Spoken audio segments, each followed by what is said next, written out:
I don't excuse what they do, but I understand and I see the reason for it. I get it from the BLM people, and I get it from the protesters yesterday. Because here's what happens. It's a very simple question, and this is the way I used to feel about the law whenever I was younger too. Why respect a system that doesn't respect you? And that's what they think. And at the end of the day, I can't fault somebody about that. I understand how they feel. And I think that, you know, if you look at history, there are a lot of cases of people standing up against bad or against the legal system or against something like that and winning, and these people in history are regarded as heroes to some degree. So, of course, you're going to see a lot of people that want to, in some way or another, emulate that. Of course. All right. Come here, post-racial inequality. What's this here? People mad over lies of Trump and not the same thing. They are in the minds of the people that are at the protest. And that's what I'm trying to say. And I think that the first thing that is, like, if you ever want to be able to understand and actually get somebody to come over to your side and listen to you and hear what you have to say, you to some degree have to at least listen to what they're saying. You have to at least listen to them and try to understand how they feel. People are not looking at other perspectives. I understand, like, I have my own perspective on what I think about each one. But it doesn't mean that the other person, that doesn't mean that they're looking at it the same way that I am. Does that make sense?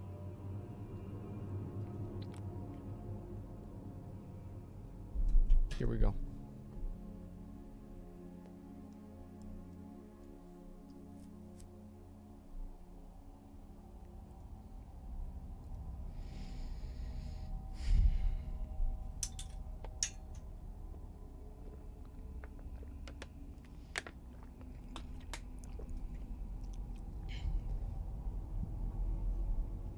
So you agree with people at the Capitol tearing shit up, huh? I never said that. If your message wasn't as irrelevant and if you weren't as meaningless as you are, I would permaban you. But the reality, I don't really care. It doesn't matter because you're just stupid. No, of course I'm not okay with that. Here's what I think should happen. I'm going to be very clear. Let me loot this first, and then I will say. Okay, I'll do one more. I will do one more since we're talking about a lot of stuff here. Actually, let me go do another dungeon.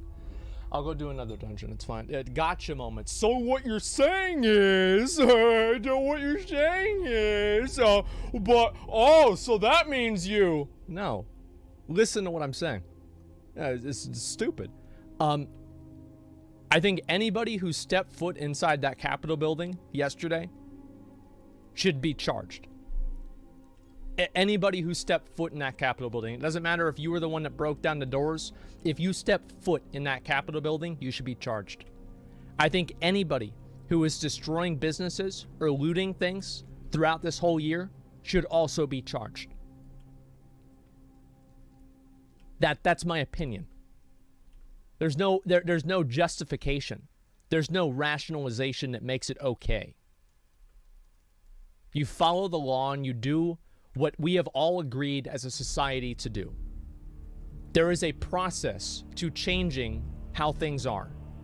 And whenever you ignore that process, or you get upset because that process didn't go the way you wanted it to, that doesn't give you the right to just turn everything over, flip the board over, and do whatever you want. Even if you're mad. Even if you're mad, you still can't break the law.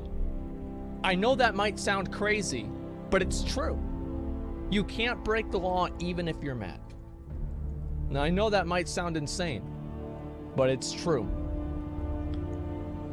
Don't agree with that? Yeah, sure, dude.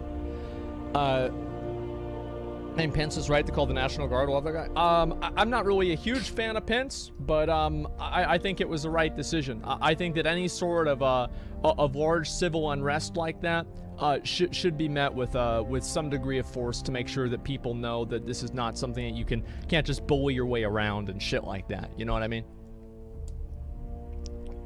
All right. Let me go do another one. How about the French Revolution then? I find it very funny. I find it very funny that a lot of people use examples of revolts against a monarchy to rationalize destroying property in a democracy.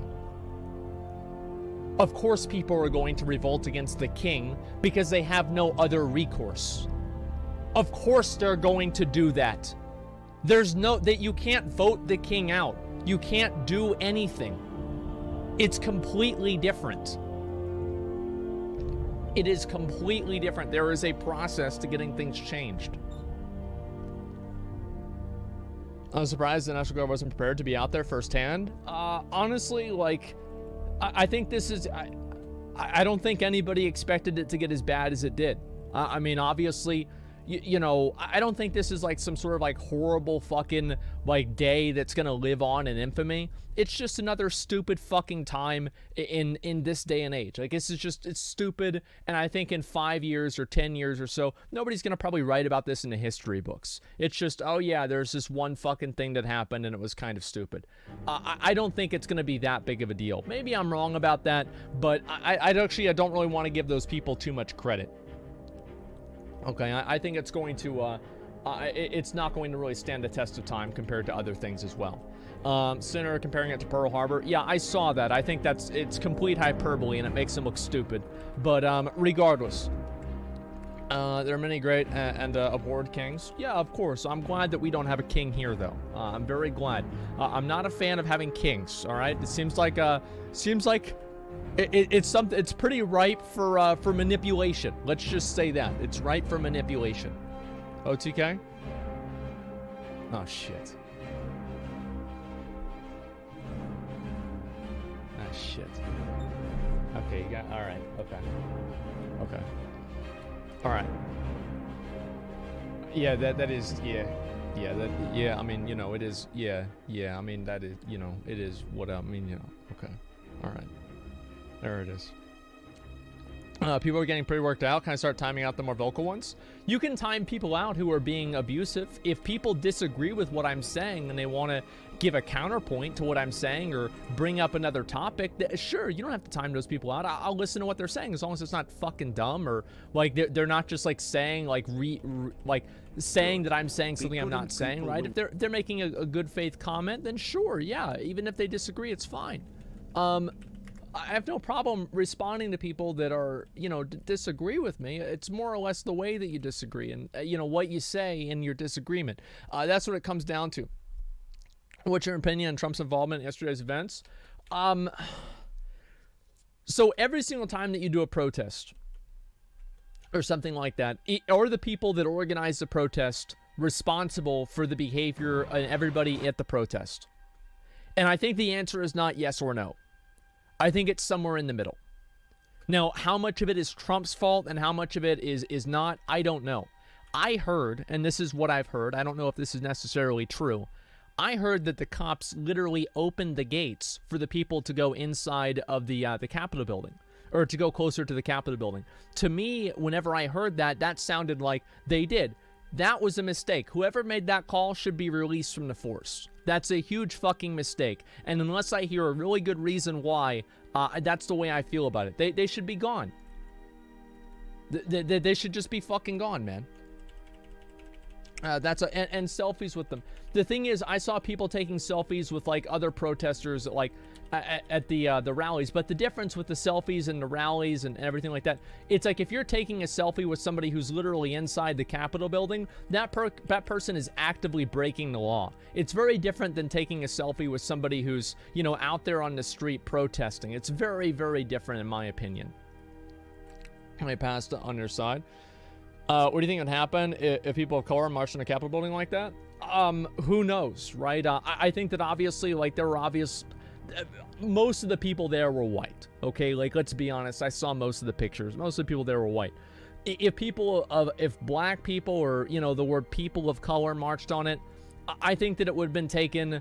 I don't know. It's impossible to say, because I don't know if you can relegate what happens in an event like that, down to the outcome based off of the people's skin color. It depends on if there are people there that are agitators or not. Like, that's what it is. Yeah, obviously, sometimes that might be bad. Sometimes it wouldn't be. Come on, dude. You seen it? Okay, dude. They would be shot on sight? No, they would not be shot on sight. This is like this is the insane extremism that I'm talking about. No, they would have not been shot on sight. That is nuts. Give me a fucking break. And actually, by the way, they did shoot another person who was trying to get into the Capitol building yesterday, and as far as I know, she was white. So it doesn't really matter. Let's see here. She yelled on site? Yeah, I think people are being intellectually dishonest. Well, no, people think that, and this is what happens, right? Is that this is more of the, this is, in my opinion, more of the extremism. I think this is 100%, like, this is 100% an extremist opinion. Obviously, yes, it could have been worse or not. But you can't compare an event and say this is what happened and say, yes, this is what happens, and 100% it would have been completely different in this way if the person was a different skin color. That's an unfair thing to say. It's divisive. It's pointless. And there are plenty of other protests that happened in BLM where nobody got shot or hurt either. Like, this is, it's not like this is a guarantee one way or another. People's emotions are affecting it. I think to some degree, yeah. Is it right to kill terrorists? Is it right to kill terrorists? Not without a trial. I mean, that's the thing, right? Is that you have to, like, here, you know, here in America, you don't just shoot people randomly. Wait, what are the question marks?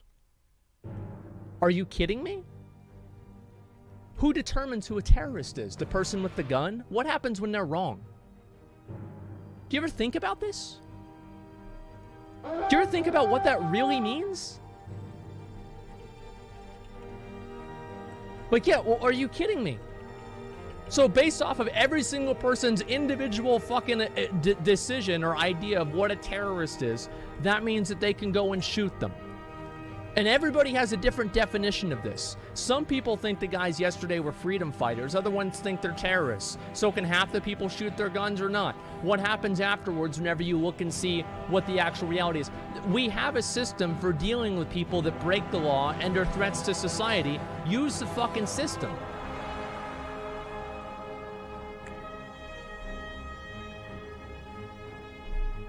Oh, from my website, did something I didn't like, so be asked you as terrorist. The thing is, like, people can be tried for terrorism. Sure, yeah, you can do that. That's completely fine. But you don't just shoot them. That's not how it works. That's not how any of this works. No, you don't just shoot people. All right, here we go.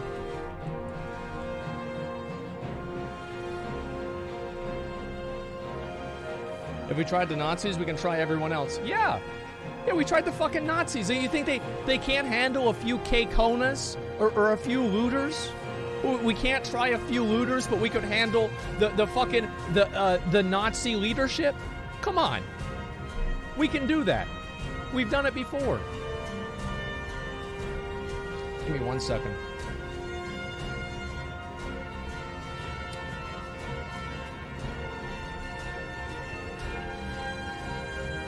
I'm gonna turn off the sound. All right, here we go.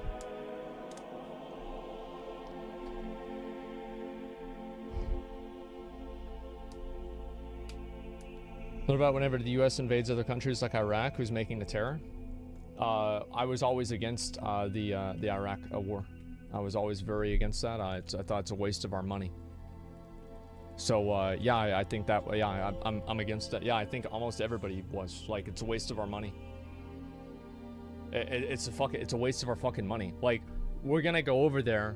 Like, every bomb that we drop on some fucking on some cave over in Iraq is a teacher's salary that we don't pay.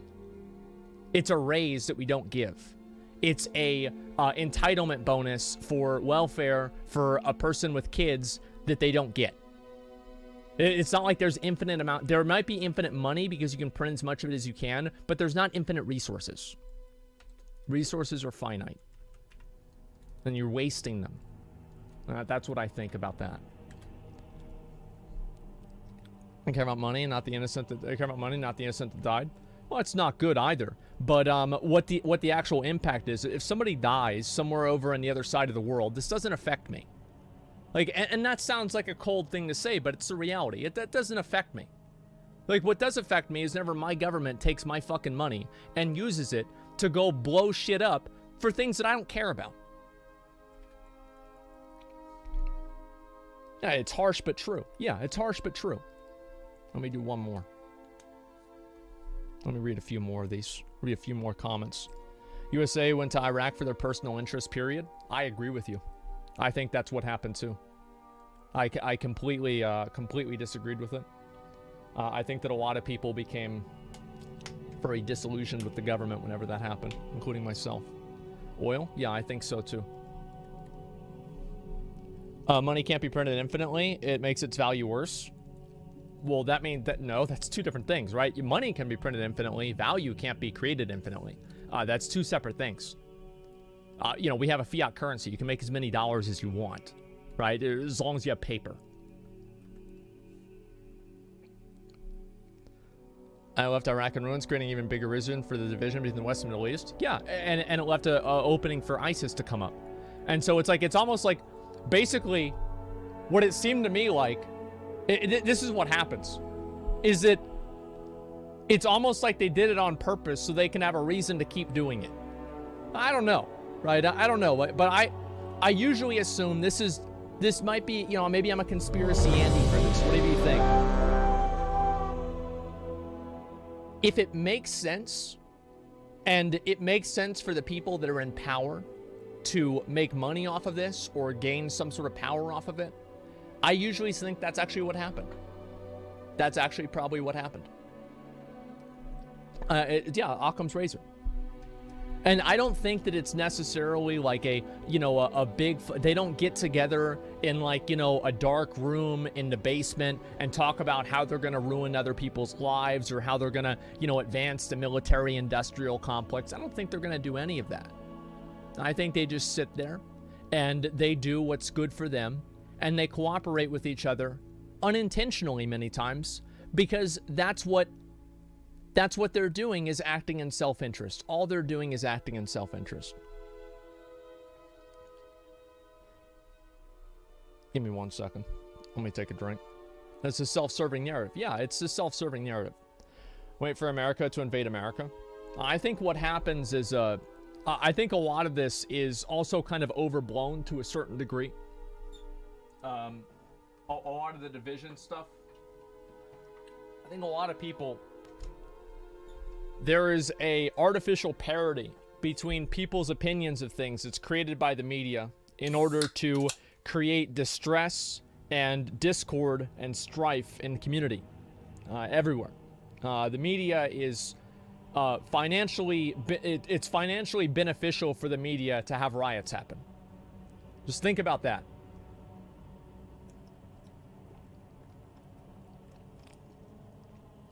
Every time something bad happens, the media makes money. So guess what happens? The media looks for bad things to happen. Whenever you're a hammer, every problem looks like a nail. Who controls the media? It doesn't matter who controls the media. These are corporations that are for profit. You don't need to have like one specific group of people to do it. Anybody who is a shareholder in this, probably to some degree, at least at the top end, probably wants this to happen because it's good for them and they make more money. These people, listen, you have to understand, these people do not care. They do not care. Wait, what's with like the...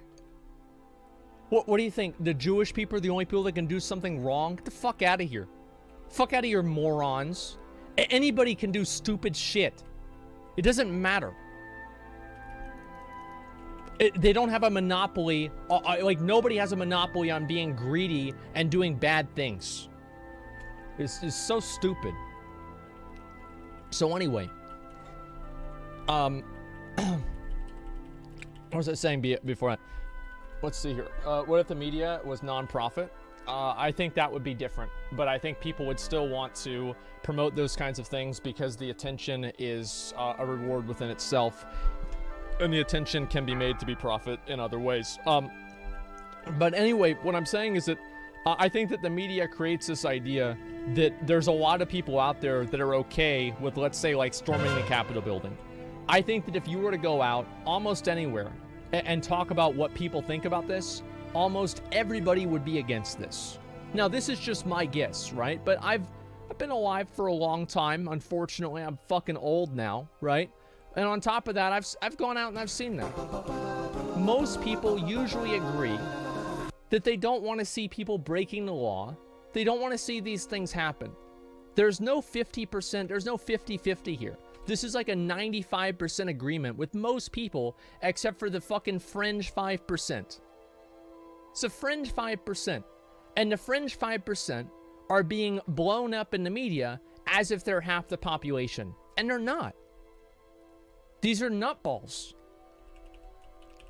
Not the French, the fringe, okay? That's a little bit different. We're talking about the media. French 5%. What's this here? Let me read some of these. I think the police gave the order to stand down after scenes like the ensued to further harm police and protesters and rioters. Yeah, but I think it's also their responsibility to protect the Capitol, right? That's the main thing. And also, I don't think that the police should decide what they're doing based off of political opinion. You know, like, the law is the law. That's all there is to it. Follow the law, and everybody's going to be happy. You don't just get to decide, you know, whatever you think. All right, here we go. All right, talk about this. How do you feel about the protesters bringing firearms? While it might be in their right to do so, it makes me extremely uncomfortable. I wouldn't want to be anywhere around that. It's hard to say people can't do that because it's like a constitutional right, etc. But it makes me very uncomfortable. I don't really know what the law is on it, but I'll say, yeah, it makes me very uncomfortable. Not their right in DC? Well, then they shouldn't do it. It's just that simple. Yeah, then they shouldn't do it. Let me do one more run. I'll do one more run. And then I have to get ready for the mount runs. We have to get that done. Then also we have to do Torghast pretty soon as well. To get that done very, very soon. 40 years ago, it was a law you couldn't be black and vote. The law is not morality. Yeah, but usually it is. Usually the law is morality. If you look at it, yes, you're right. There are bad laws. 100%. Like, in my opinion, I think that, like, you know, the law is about marijuana. Like, these are bad laws. 100%. You're right that the law does not dictate morality. But you can't agree, you can't argue that it's not a trend. And I think that in this case, it is. But you're right, the law being one way does not necessarily mean that that's what's true. You're very right about that. Greetings from Russia. You're going to watch the PoE new league announcement today? Yes, I am. Yes, I am. It's illegal to spit on a sidewalk in Virginia? Well, yeah, because they're all doing that chewing tobacco, man. That's one I agree with. Like, imagine if it wasn't illegal to like, the whole sidewalks would be brown. It's dipping. Yeah, come on, man. Our shitty laws can be changed. Yeah, think about that. I mean, it sounds like a bad idea, but whenever you really look into it, it's like, actually, you know, like, I think that shit is disgusting, man. Like, I don't understand. Like, anybody that does, like, the chewing tobacco, like, how the fuck do you start doing that? Like, I understand, like, you get addicted to nicotine and then it is what it is. But how do you, like, what's the first time whenever you see somebody doing that and they spit out this disgusting brown glob that looks like microwaved cat shit, and you think to yourself, that's what I want to do. That's me. That's what I want to go get. Let me go get me one of those. I'm going to go to the gas station right now. I'm going to go get one of those. It's disgusting. It's absolutely disgusting. I can't imagine that. Soda's the same? Well, the difference is, like, soda, at least, like, you have to drink something, right? And so I like drinking soda. I don't have, like, I don't need to put tobacco in my body. right? Like, I drink soda instead of drinking water, which you can say is bad. That's fine, right? But these are two different things. And, like, they basically fulfill the same purpose. There's no purpose that tobacco is filling. It's just there.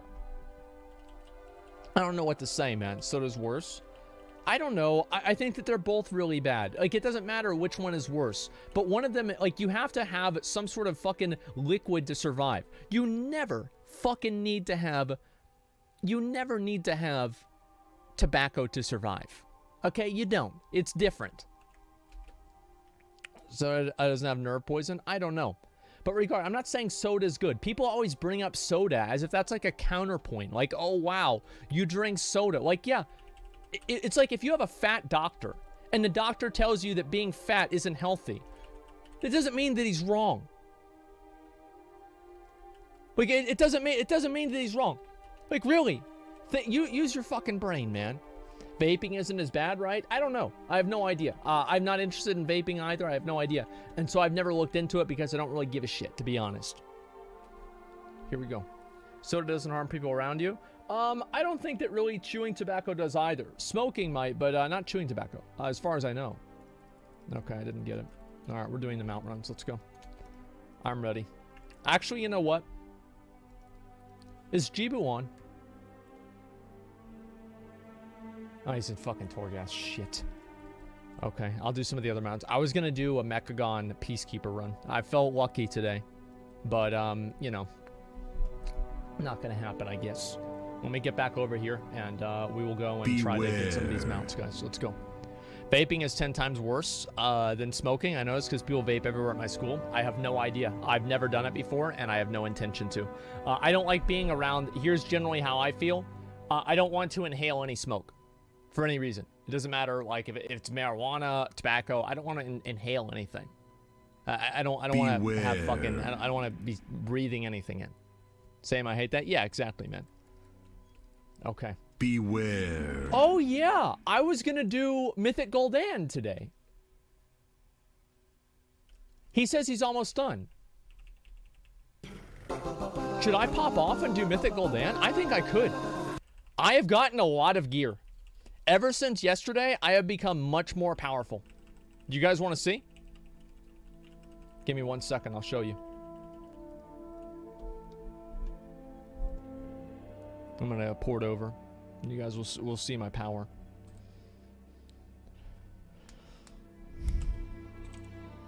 Eating weed is good for you? No, it's not. It's not good for you.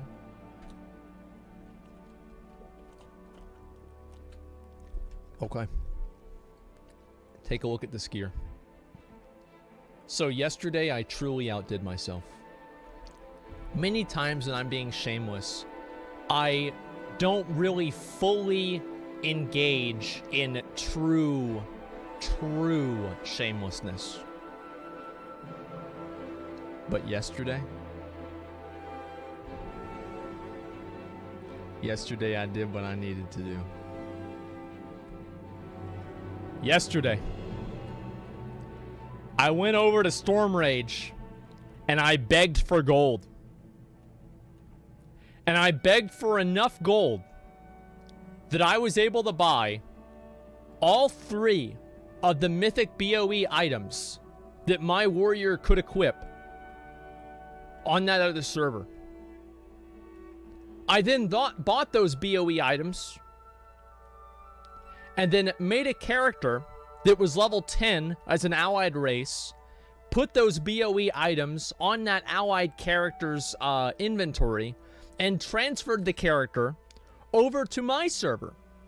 At which point, I then sent those items over to my warrior, and I equipped all of them right here. And so I now have 3 new 226 items, and my total item level is 222.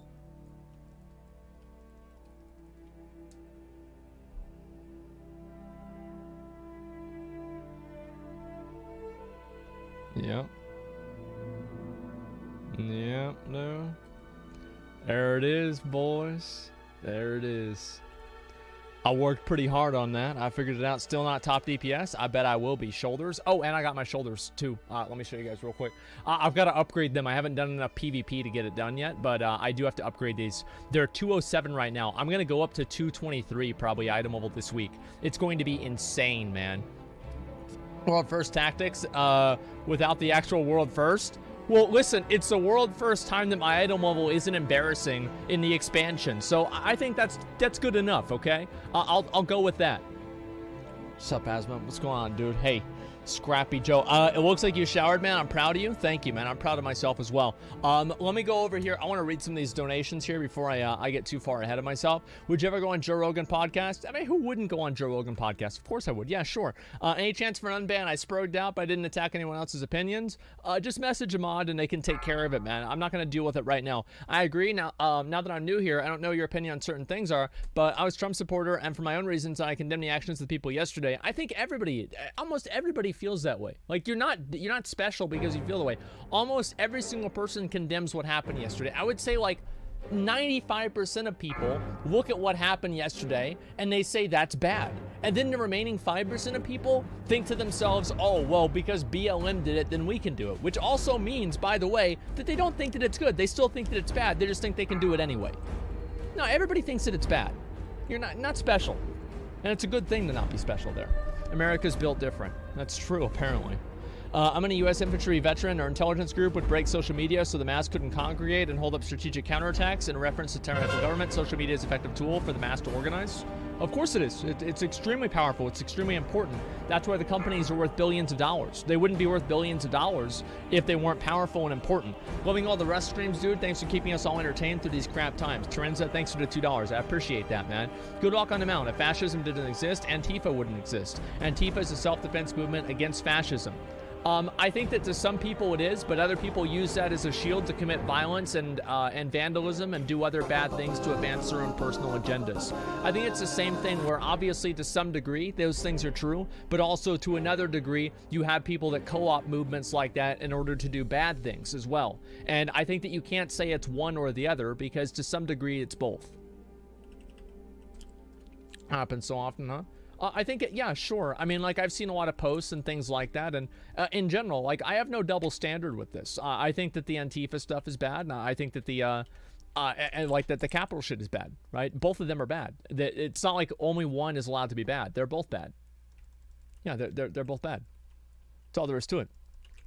Yeah, you don't have to... The thing is, like, you don't have to say which one is worse. It doesn't matter. It doesn't matter. See, the thing is... and this is how you get divided.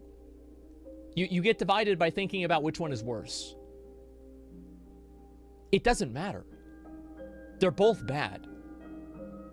And they get people fighting and worrying about these little things. It doesn't matter. They can both be bad.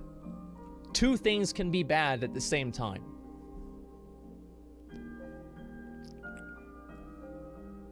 Retarded centrist take? I understand that a lot of people have been, again, radicalized on the internet to think that being a centrist is a bad thing. Ask yourself, what does that really mean? That means that somebody who is a moderate person is effectively your enemy. If moderate people are your enemy, then you are an extremist. Being an extremist is generally not a good thing, especially not whenever you look at moderate people as a group and condemn them as an enemy. This is not a good path to go down.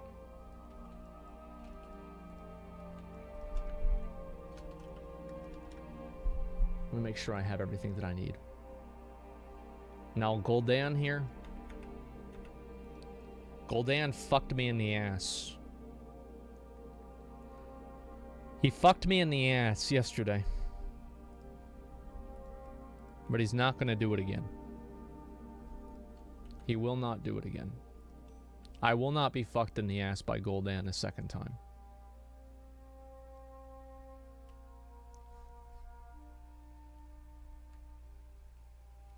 The political spectrum is extremely diverse. I'm not extremist, but centrism is pretty unproductive.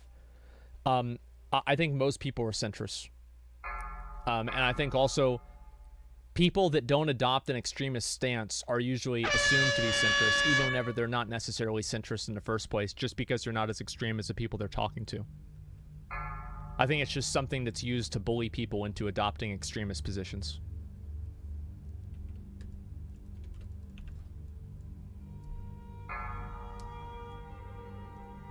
Alrighty.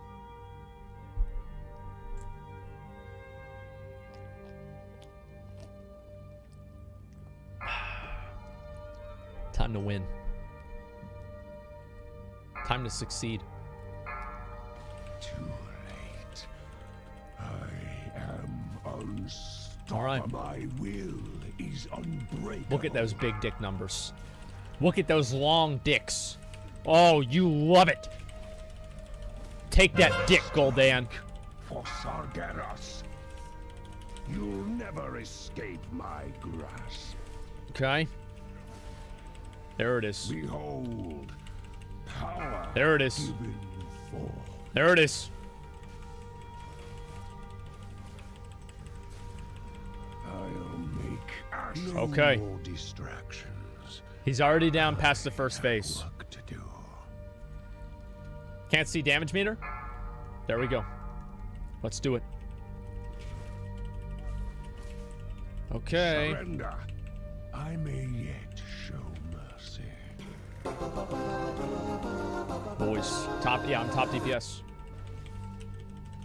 I bet, dude, my damage is probably going to be so crazy now. Like, my weapon, oh, by the way, is 233 now. I upgraded my weapon. Yeah, I upgraded my weapon. Like, I actually have the biggest dick right now. I literally have the biggest dick. I have the biggest dick. Literally the biggest dick. The biggest dick. Keep pressing, champions. Okay. Gul'dan wavers. He will. Now what you're gonna see here is more damage Time to return that the you've demon ever hunter's seen soul to in his your body life. and deny the Legion's master. You're going to see the a host. most big dick numbers that you've ever seen.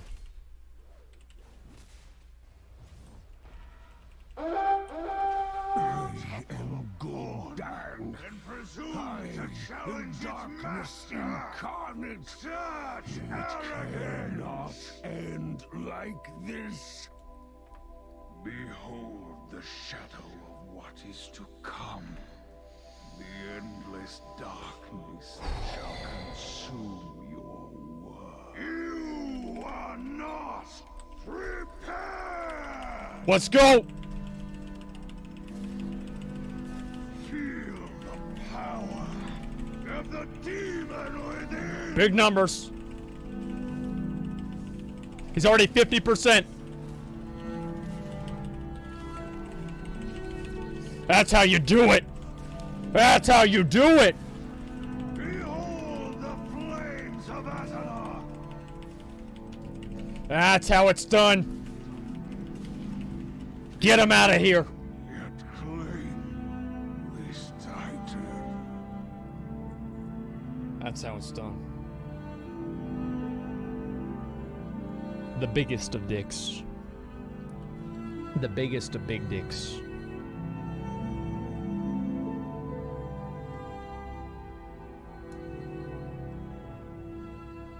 That's right.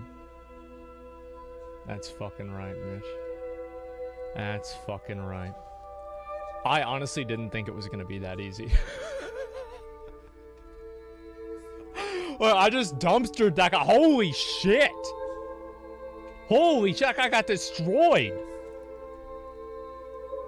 Can we see it play an arena or a BG game? I will play one arena. Sure. Yeah, you guys want to see what the damage is like? Sure, I'll play one arena.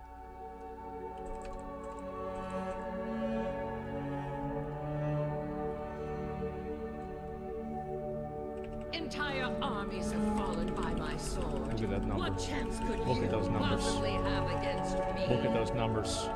Behold a true mystical Look at those numbers. blade. I have ascended. I have become a god. My damage is so Let high your now, fates be bound nobody's together. going to be able to beat me. Nobody can beat me anymore.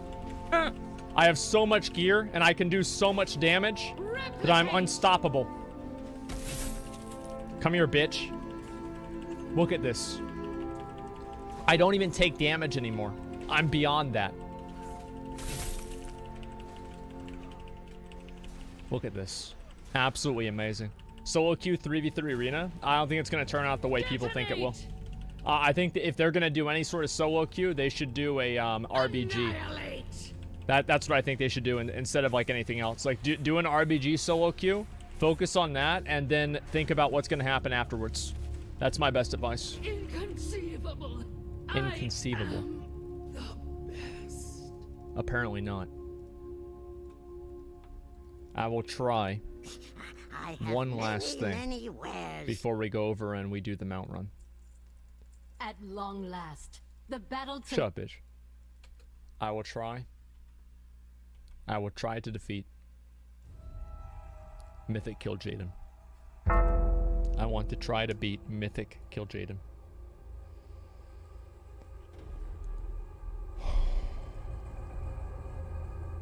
Yeah, right? Yeah. That's right. I think I can do it. I genuinely think that I can do it. Now, it's gonna be rough. I'm not gonna lie, guys. It's gonna be rough.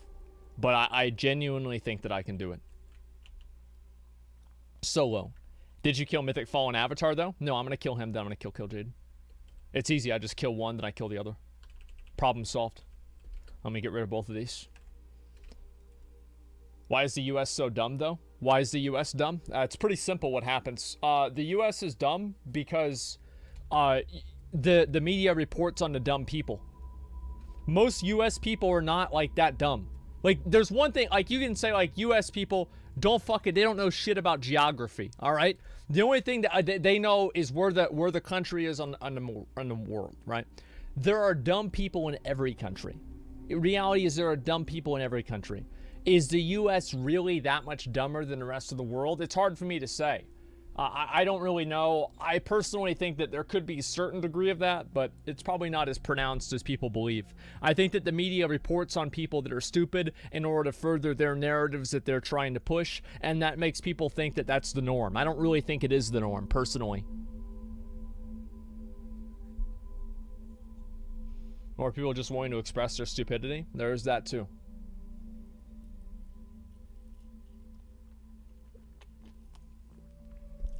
Let me get ready. I have to use leech gear. I have to use leech gear. I can't beat this guy without the leech gear. I need 1% leech at least.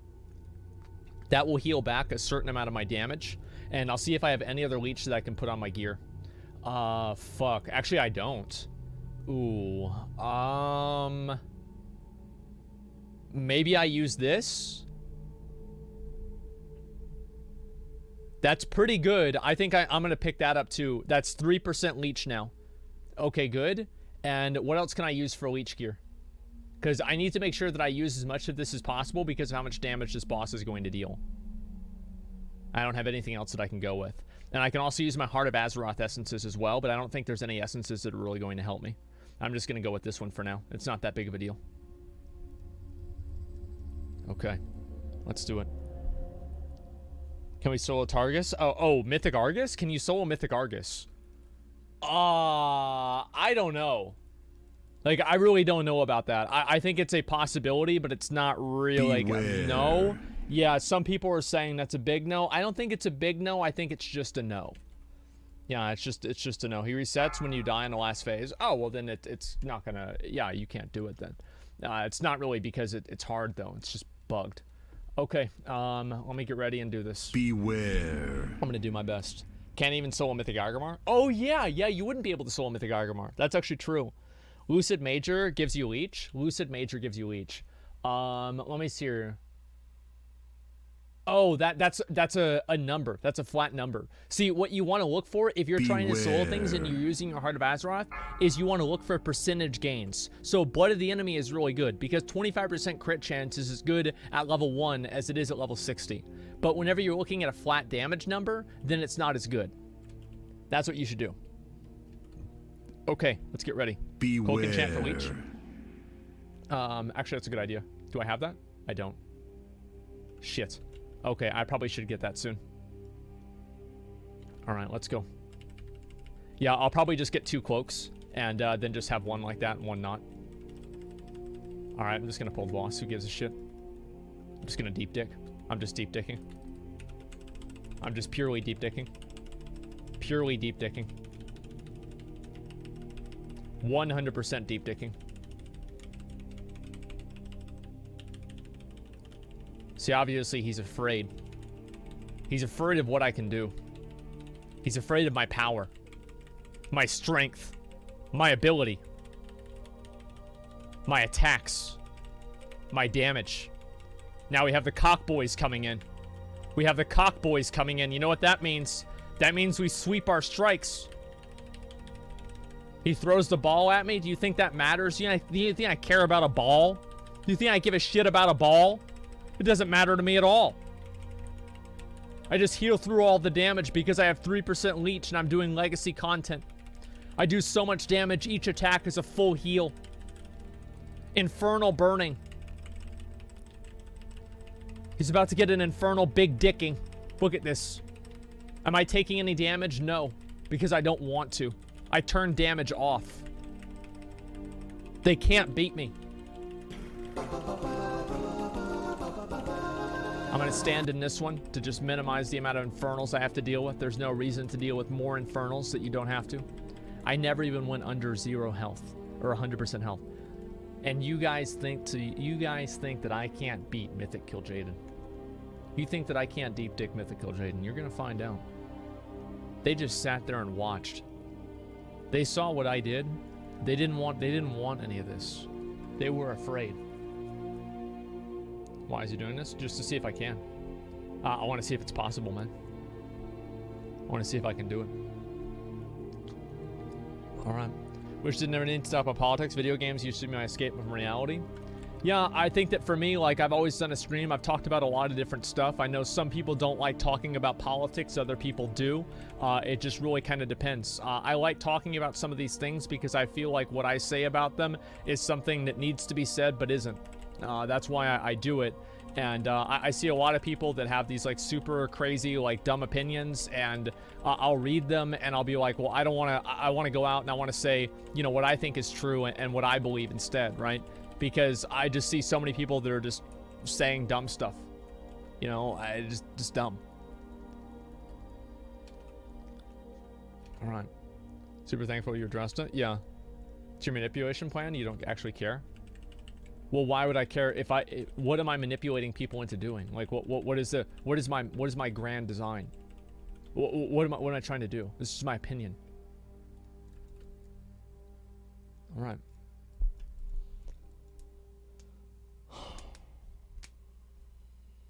Did you say you're left or right or center wing? I don't know. I don't really ever think about that. I think that those opinions are reductive, and they're used to divide people and control them.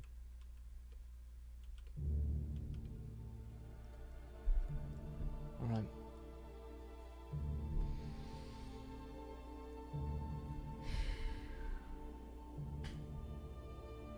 Yukuri has an agenda against PogChamp. Yeah, I think they made the right decision in getting rid of it.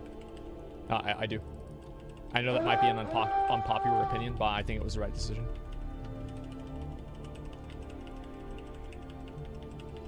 Okay, I'm gonna stand in that.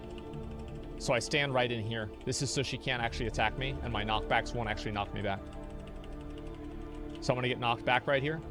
It's gonna be just fine because I'm walking into the wall. I can't get knocked back because I'm getting knocked back. Obviously, I'm taking a huge amount of damage here. Huge damage on me. Massive, crazy damage on me. Absolutely insane damage on me right now. Insane damage. Waiting for this knockback. Now I'm jumping over. Now watch me catch balls. Watch me get these balls. Ball god. Ball, ball, ball, ball. Ball. That's how it's done right there, boys. I pop all my cooldowns. I use Whirlwind. I use Whirlwind. I big dick. I big dick. I big dick. I'm back in Torghast now, boys.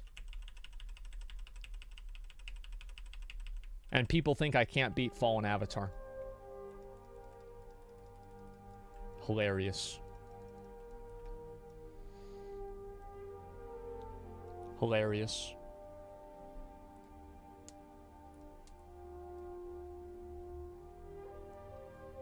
Okay.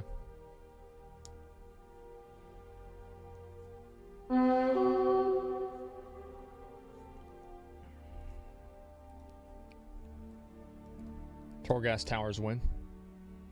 Torghast Tower. Let me do the mount runs and we'll do Torghast. How does that sound? How does that sound? Anyone know what Shungite is? I think if you tell what that is, you get banned. Yeah, you get banned. What time is Rust? I don't know when it comes out. I have no idea. I'll have to see. Shungite. Oh, yeah, that's right. Yeah, he's in prison. I forgot. Is not the rapper? Yeah. 7 p.m. I thought it was 5. I heard it was 5. Megamolv is contradicting himself. Said last night removing PogChamp was causing unnecessary controversy, removing things to make it unhealthy for streamers and community. No. I said that it was unnecessary. I didn't say that I thought that it was a bad decision. It's two separate things. They didn't need to do it, but they did it. I understand that some people might not understand that this is, you know, a little bit more complicated. Yes, obviously, removing PogChamp was not necessary. They did not need to do this. They did this purely as a symbolic action. Does that make sense? Necessary decision usually implies it's a bad decision. I think that announcing it probably that early on probably was. I'm not sure. It's hard to say. If it was up to me, what would I have done? I would have probably just ignored it. Usually ignoring things is the solution that I have to pretty much everything, however. Sometimes that's not the right call, but I do it anyway. Fallen Avatar. Fallen Avatar.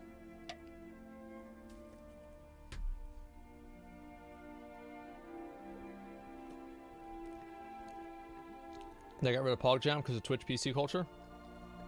I think to some degree, yes, obviously. You know, Twitch and these other companies do kowtow to, like, you know, wokeness and trying to do things like that in the name of political correctness, etc. I find it just as annoying as you do. There are, however, sometimes whenever those things do make some sense. And whenever somebody is making a call for violence or something close enough to where it can be interpreted that way, I would consider that one of those categories.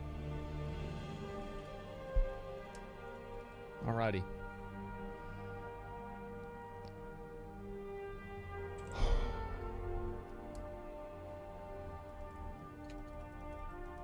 Boys, I have never beaten this boss solo.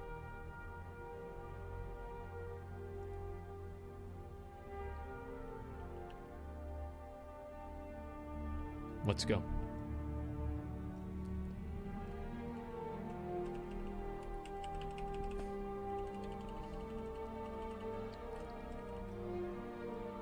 All I'm doing is waiting here. This damage is all irrelevant. This is all irrelevant damage. I'm just building up rage.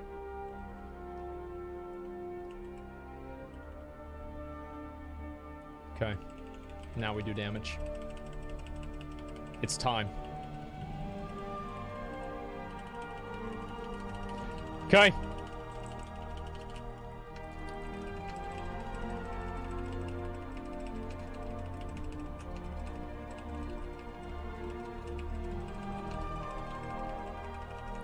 There it is.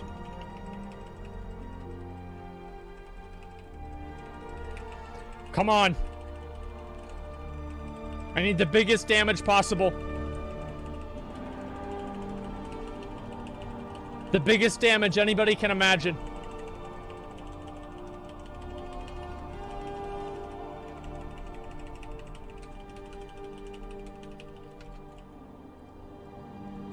I'm dead. My heroic leap fucked up. My heroic leap fucked. I don't know what that was. Like, my heroic leap, it was weird. Like, I don't know what that was. Why didn't you run away earlier? For more damage. I need more damage. I can survive through that. Yeah, my heroic leap got fucked. Like, that's not even my fault. Like, I mean, it is my fault, but, like, that was a misplay. It's not a big deal. I'm not mad. Why do you have tryhard banned if you just ignore it?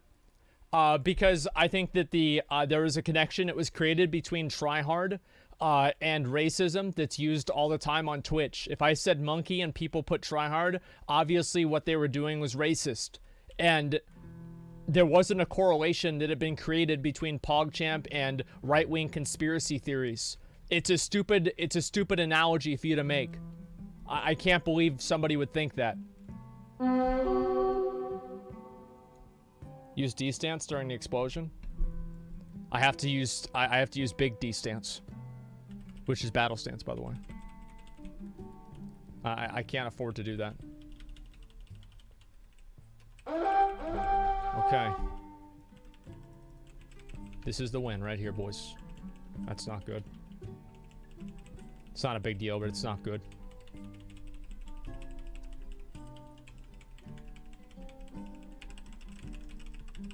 Come on. Heroic throwing. Heroic throwing.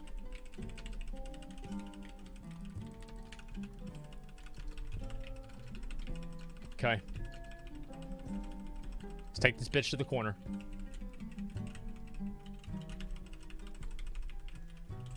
Standing in this. Good. Okay. Now I get my health back right here. Where's my health? I'm not getting any health back. How am I not getting any health back?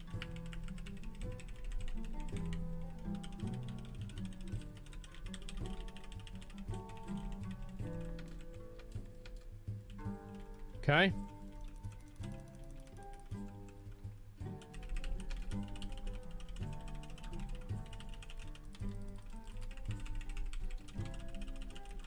Come on.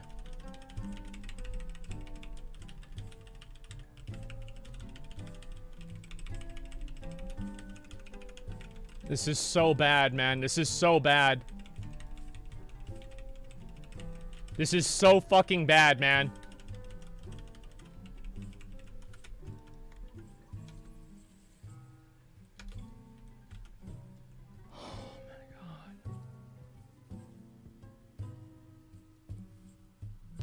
Why is my leech not working? Wait, why is my leech not working? I'm so confused. But why is my leech not working? It's broken. Like, they actually fixed it.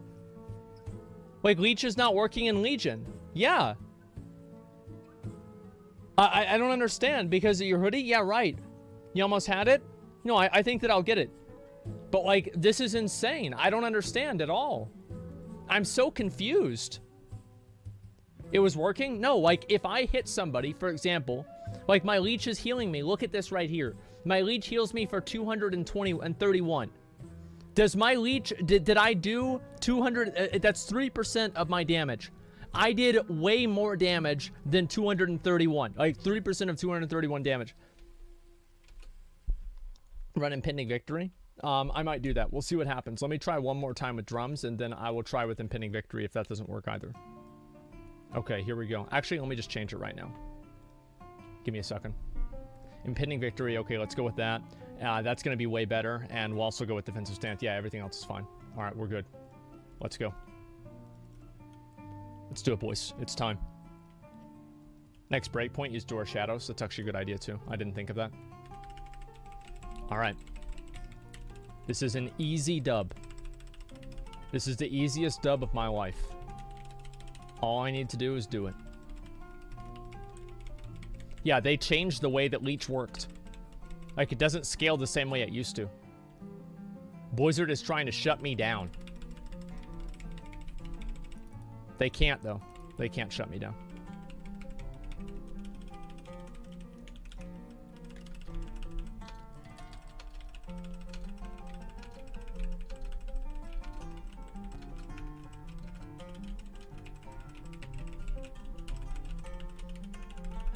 Okay.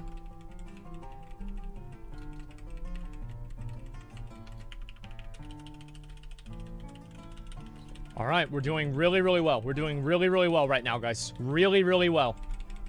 This is the easiest kill of my life.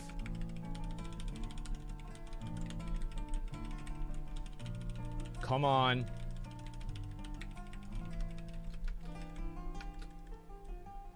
Okay. I lived. I lived. I lived. I lived. Okay.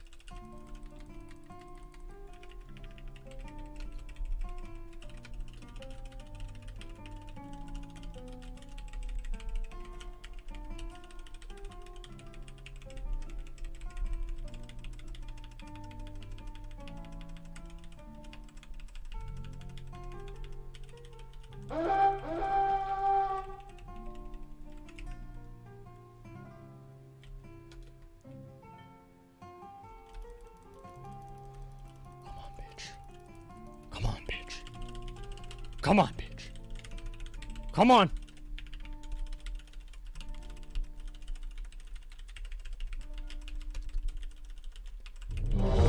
Come on.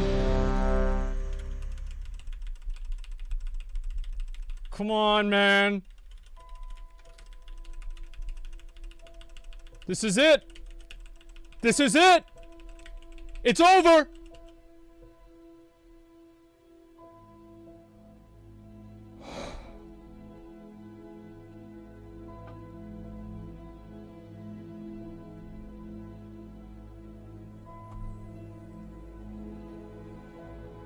Boys, it's time.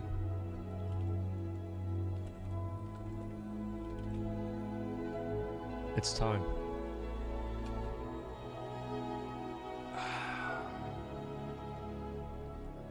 Let's go for it. I'm ready. The final boss. I don't know if I can do this, but we'll see what happens. There's me right there.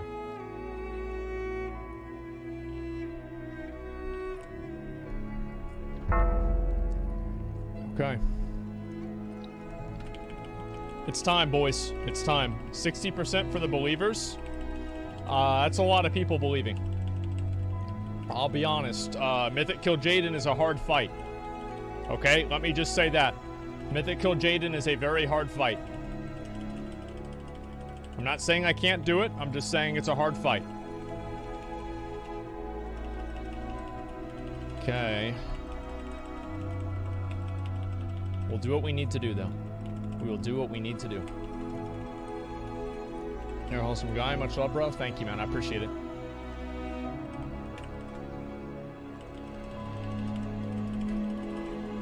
Okay. Here we go, boys. Staying as focused as I can be. And these guys are just going to dot themselves up. They're going to die. Got it. Okay. 60% fuel for 60 HP. Well, trust me, like, I think I can beat him. I don't know, though. I mean, this is going to be really hard. Like, I'm going to be honest. Like, Mythic Kill Jaden's a hard fight. Like, even at high levels here. Even at high levels, this fight's a real cock. I'm kind of nervous right now.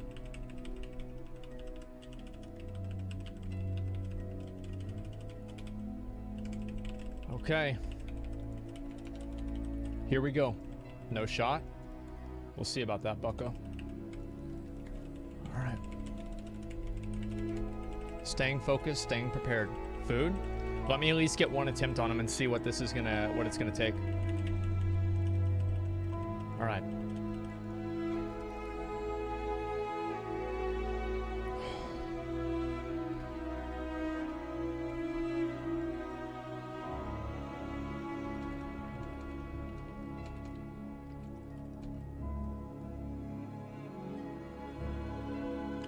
$7 million health.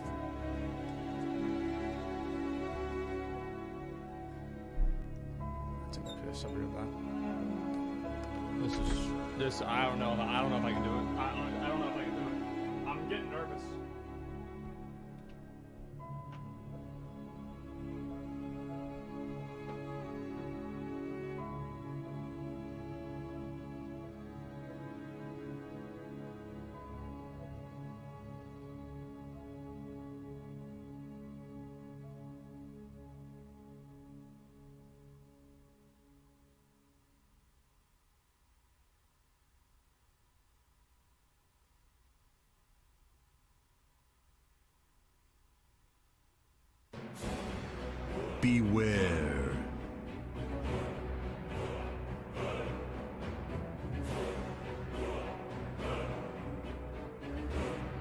Beware.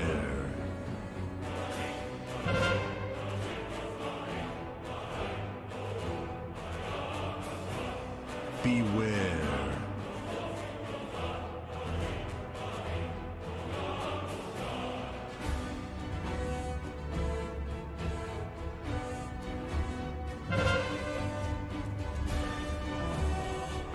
Beware.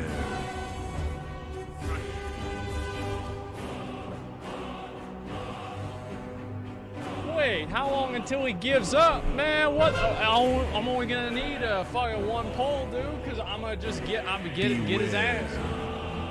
Watch this. Watch. Watch.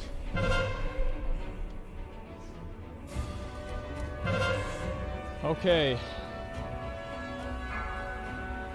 Let's do it, boys. Let's go. Beware.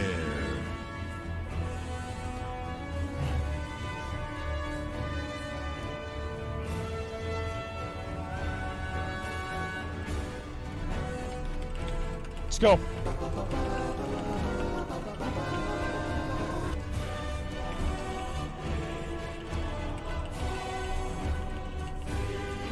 Soaking one.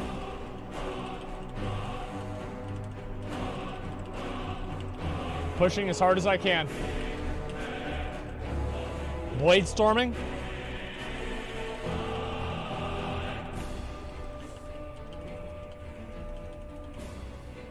Okay. Saving this target. Saving this.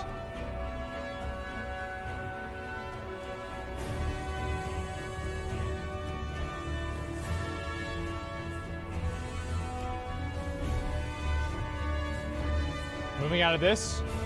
Defensive mode. What the fuck? Nope, that one doesn't count. That one does not count. That does not count. I was not paying attention. That was 100% my fault. That was 100% my fault. I'm not even going to worry about that one. Let's pretend like that one did not even happen. It did not even happen.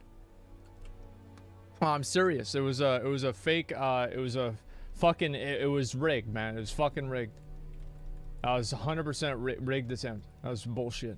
Everybody knows it. Okay. Here we go. Wait here. And I'm gonna actually have to kill him a little bit slower this time.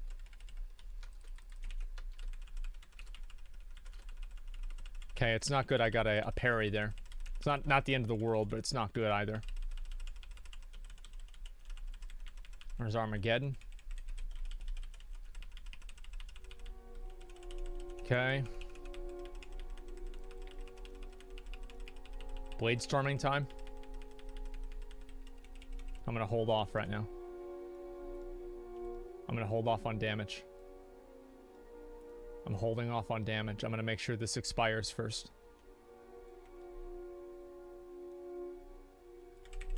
Okay, now I push him.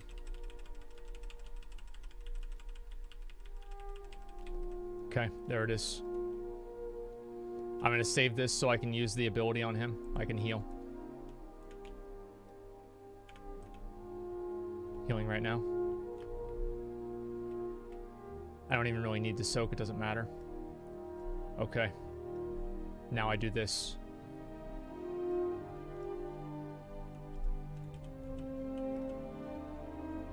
Good. It's 2-4-2. I use this to charge and then get myself more rage. Going over to this one. Then using this one to knock me over to that one. 1. I'll survive. I don't know why I don't have defensive stance. 2. There it is. Healing myself. Come on, KJ. He's afraid. He knows what I can do. He can't beat me. I can't get got. Reflecting this damage.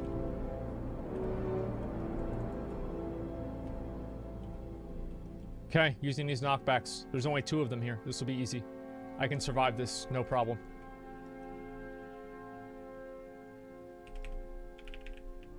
healing. Come on back down, bitch. It's time to die.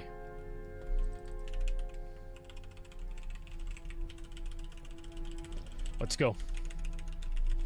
Big dick. Big dick.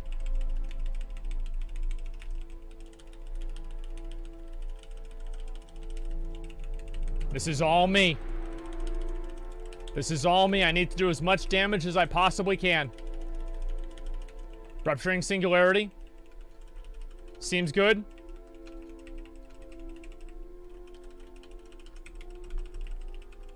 Okay. He's already half. Get him back into the middle. He got parry? Shit. I can't go into this phase with Armageddon debuffs.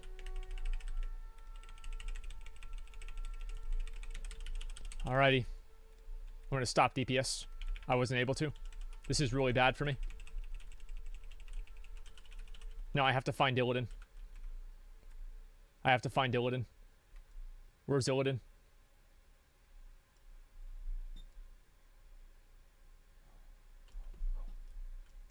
Yes. Good. Okay. Let's get ready for singularities.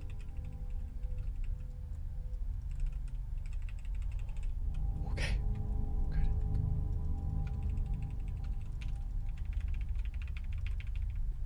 Avoiding. Good. Now this is where I kill.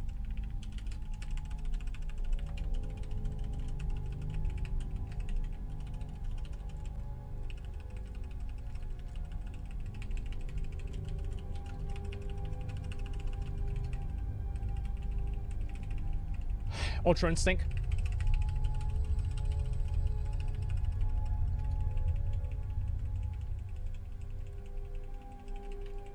Ultra Instinct.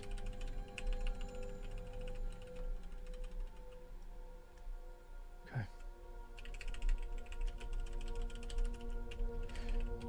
You can't beat the literal god. It doesn't matter how many years ago I had to do that the last time. I never forget.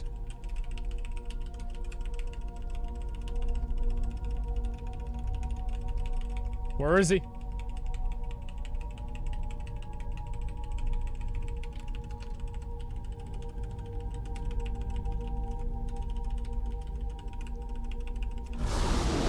Come on.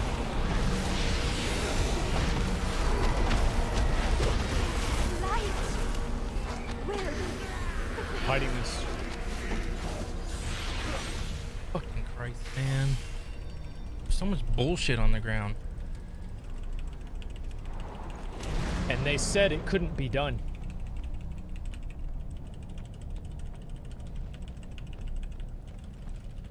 And they said.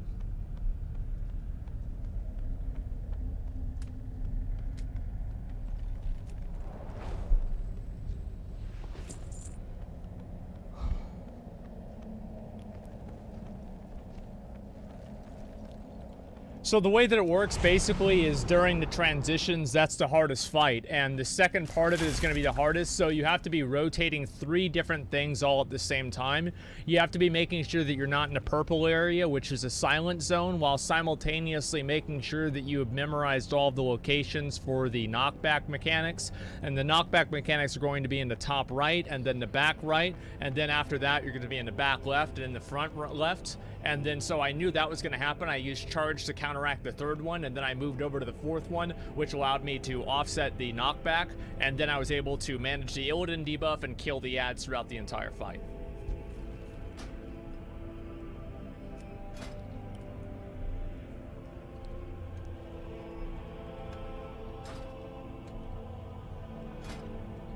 We got him, boys. We got his fucking ass. Now do Argus? I'm gonna be honest. I don't think that I don't listen. I don't think my dick is big enough for Argus. Like, I really don't, I don't think my dick is big enough for this. Like, I will try it. I will try it. Because a lot of people want to see it. I'm on a roll. I'm feeling good. I've got the confidence. We're going to go for it. And then after that, we'll do the mount runs. And then we have to, we might not, Jibu, we might not even do that mount run. I've got to make sure I get Torghast done today. I've got 500 subs on the line. 500 subs on the line.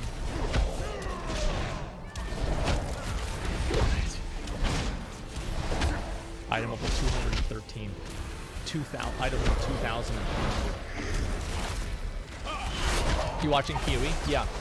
Let me know whenever it's about to happen and I'll pull it up.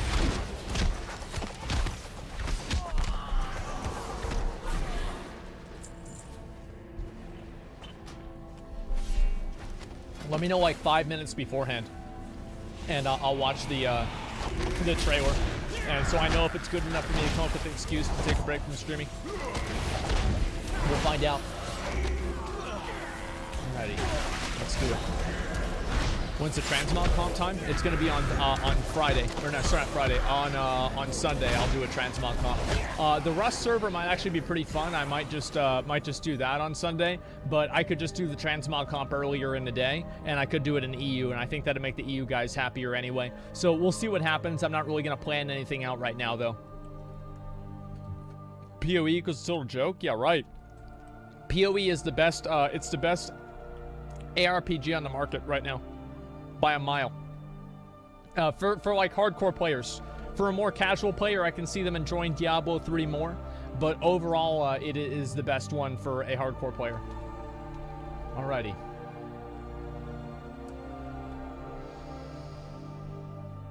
The final boss.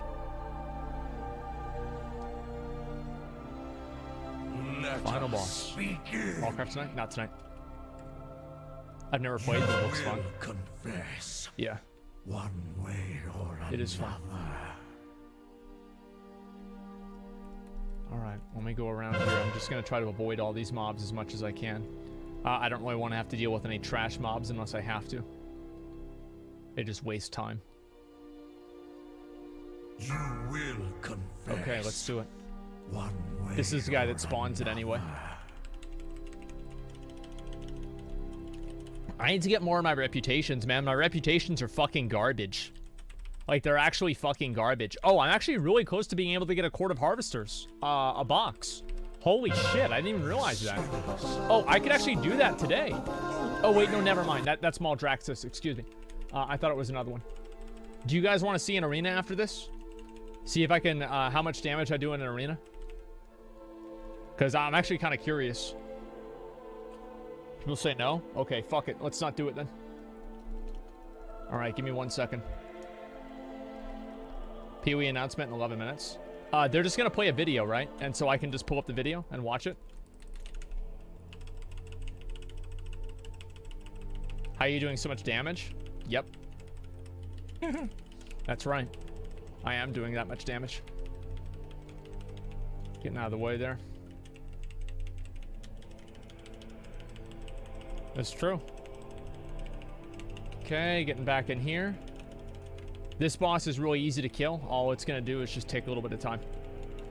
It's just basically a target dummy. It's going to take a while to die. There we go. Alrighty, now he's doing the big attack. It's not a big deal. How dare you interrupt my research? Now, I think that Agrimar is going to just completely delete me, by the way. Like, I know some people are going into this with, like, super high hopes and shit. My patience is wearing thin. It doesn't matter. Like, Agrimar will probably delete me.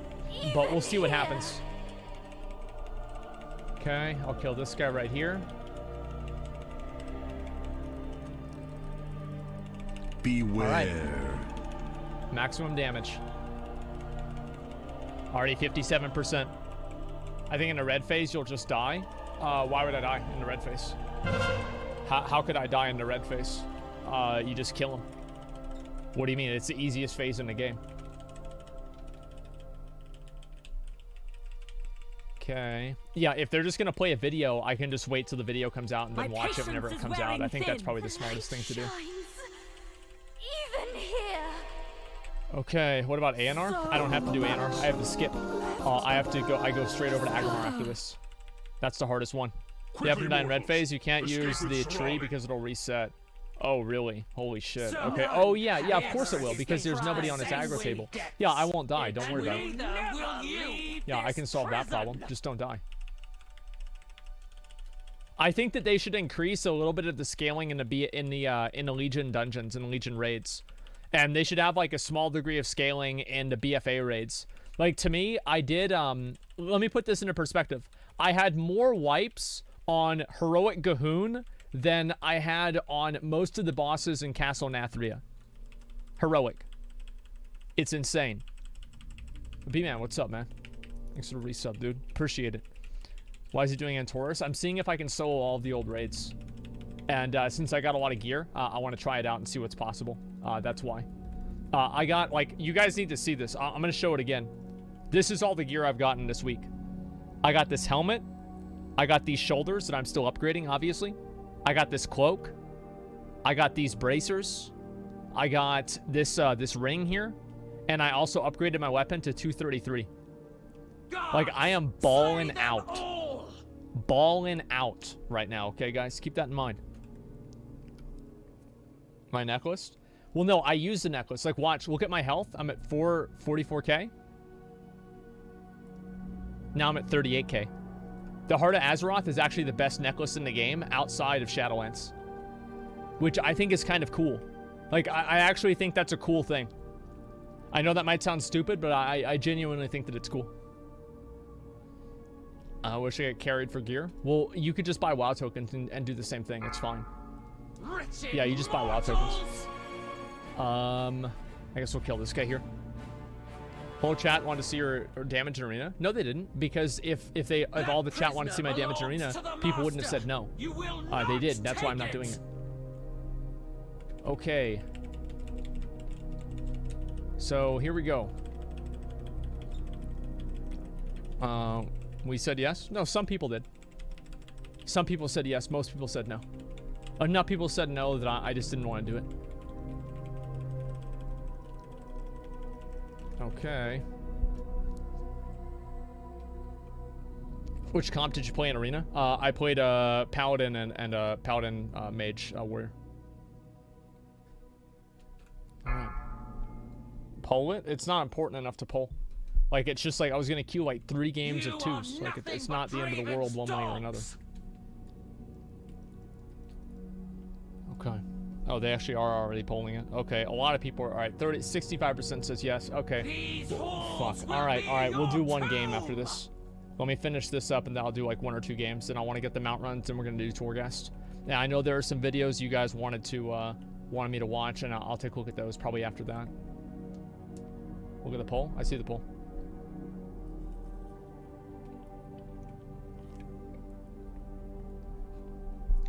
Democracy in action. Of course it is. Alrighty.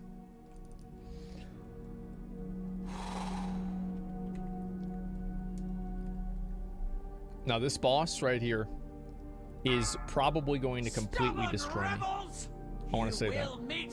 I'm probably going to be completely fucking deleted by this boss. Like, it's not even going to be funny. I'll see what happens, but I think that's what it's going to be.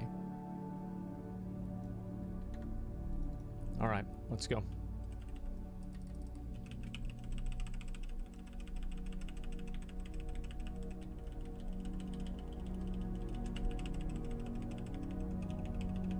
Surrender the prisoner!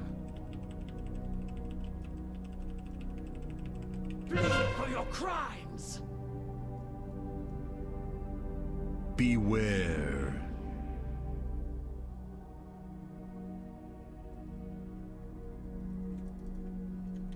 Okay. Beware. Okay. Bleed for your crimes! All right.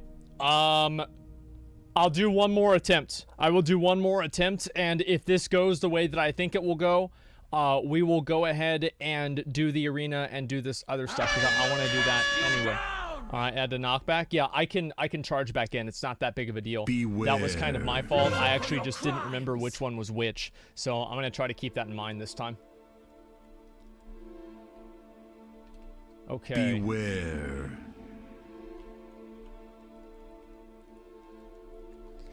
Let's do it, boys. Only You 2 lack the charges though, and he strength yeets of you like 3 stone. times. He yeets you twice. The Beware. first one can be a charge, and the second one can be a heroic leap. It's okay. Basically the way that it works is Tayshalak technique is three different abilities. It's Flame Rend, and it's the like the attack, the tank damage attack. Wait, oh shit. Oh shit. For your crimes. Oh, never mind. I can Dwarf Shadows out of it. It's fine. It's fine. I was worried there for a second, but now I'm not.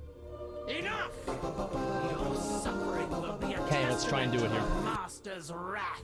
Do you recommend for someone to start playing WoW in 29, 21? Yeah, probably. By that time, Revenge of Mr. Pandaria will be out.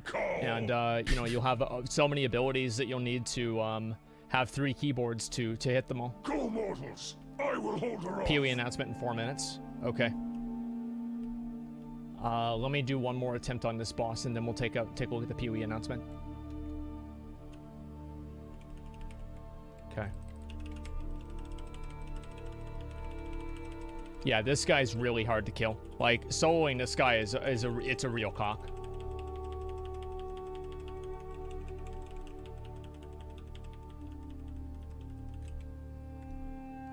Okay.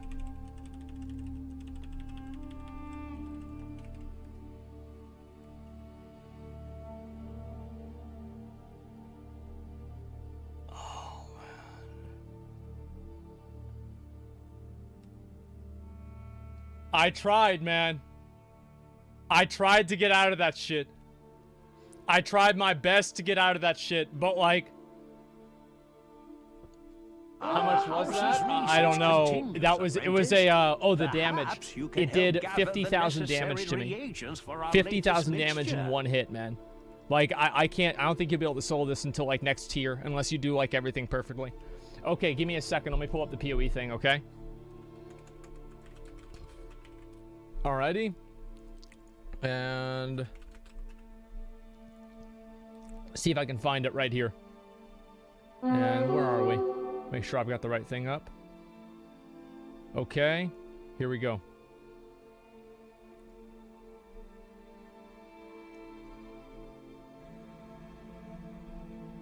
Alright, I guess I can swap over to PoE category.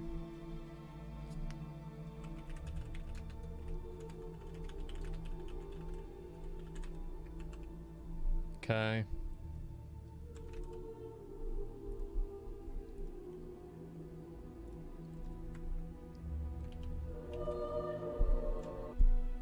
Alrighty, here we go, boys. Let's see what it is.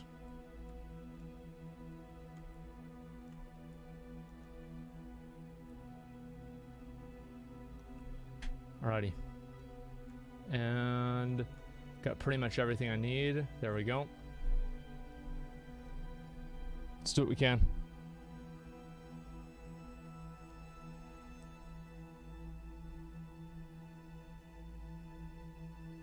Now, guys.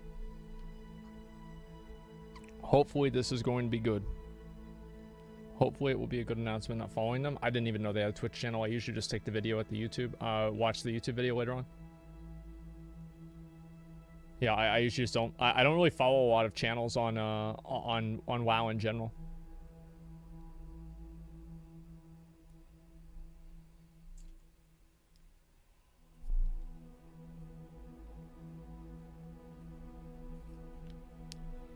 Okay. What do you guys think it's gonna be? Did you guys play Heist League at all? Yeah, what do you guys think? Did you guys like play Heist League? I thought it was okay. I don't like. I like the Metamorph League more. That was the one that I played before then. It was just a lot faster paced, and I generally like things more like that. Never played PoE. Should I like it? It's a good game. Sure. And after this, we're gonna do the mount runs, and then we're gonna do Torghast. Did you play Harvest? No, I didn't. Okay, here we go.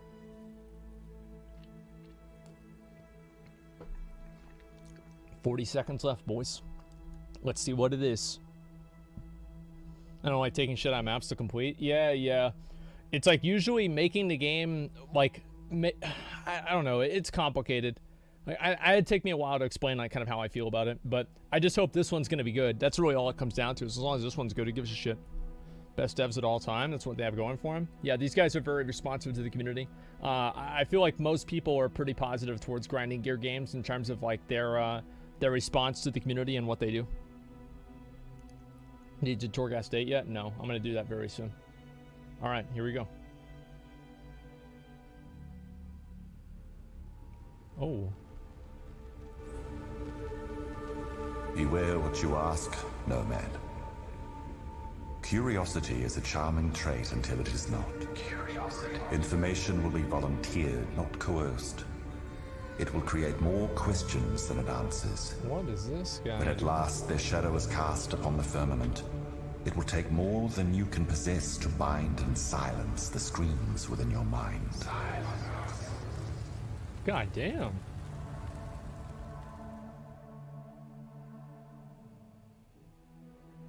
Hi, I'm Chris Wilson from Grinding Gear Games. Thank you so much for joining us today as we unveil Path of Exile's 3.13 expansion.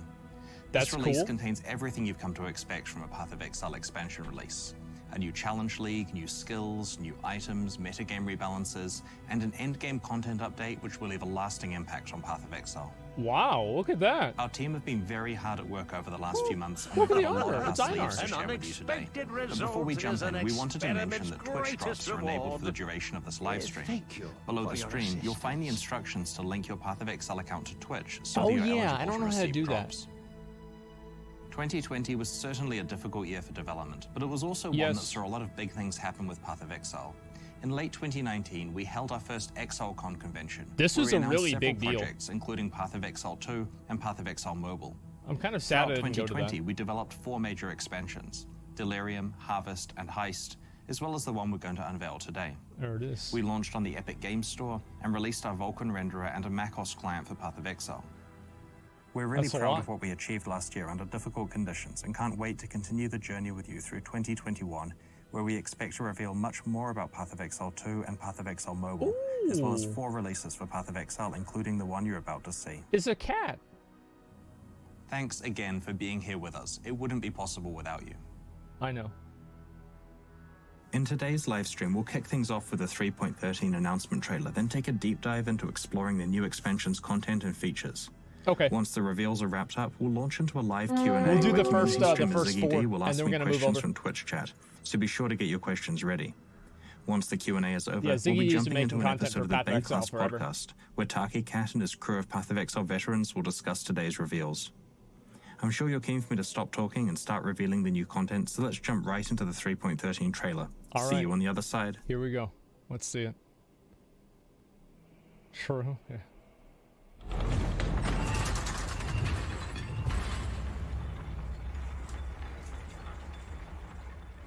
Good start. What drives you, exile? Is it justice? Slogan screen. Revenge? Honor? No, Loot. it is power. Loot. Yeah. Actually, yeah. Pretty much. We felt your deeds, What the fuck? felt their shockwaves ripple through the void. This is cool. You have our attention. New bosses, it Now seems. you must keep it. Oh. Your limits will be tested. Break them. Do what is thought impossible, and the Atlas will follow. Wait, this is it's like boss rush? Wait, you're fighting multiple bosses and what the fuck? Oh my god. Wow. 11 new maps. Holy shit. Harvest is coming back. Heist as well. Ritual League.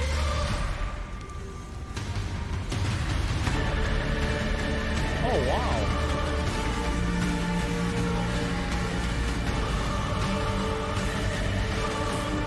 Oh, not that. I hate that fucking boss. Oh, Stars man. themselves will bear silent witness.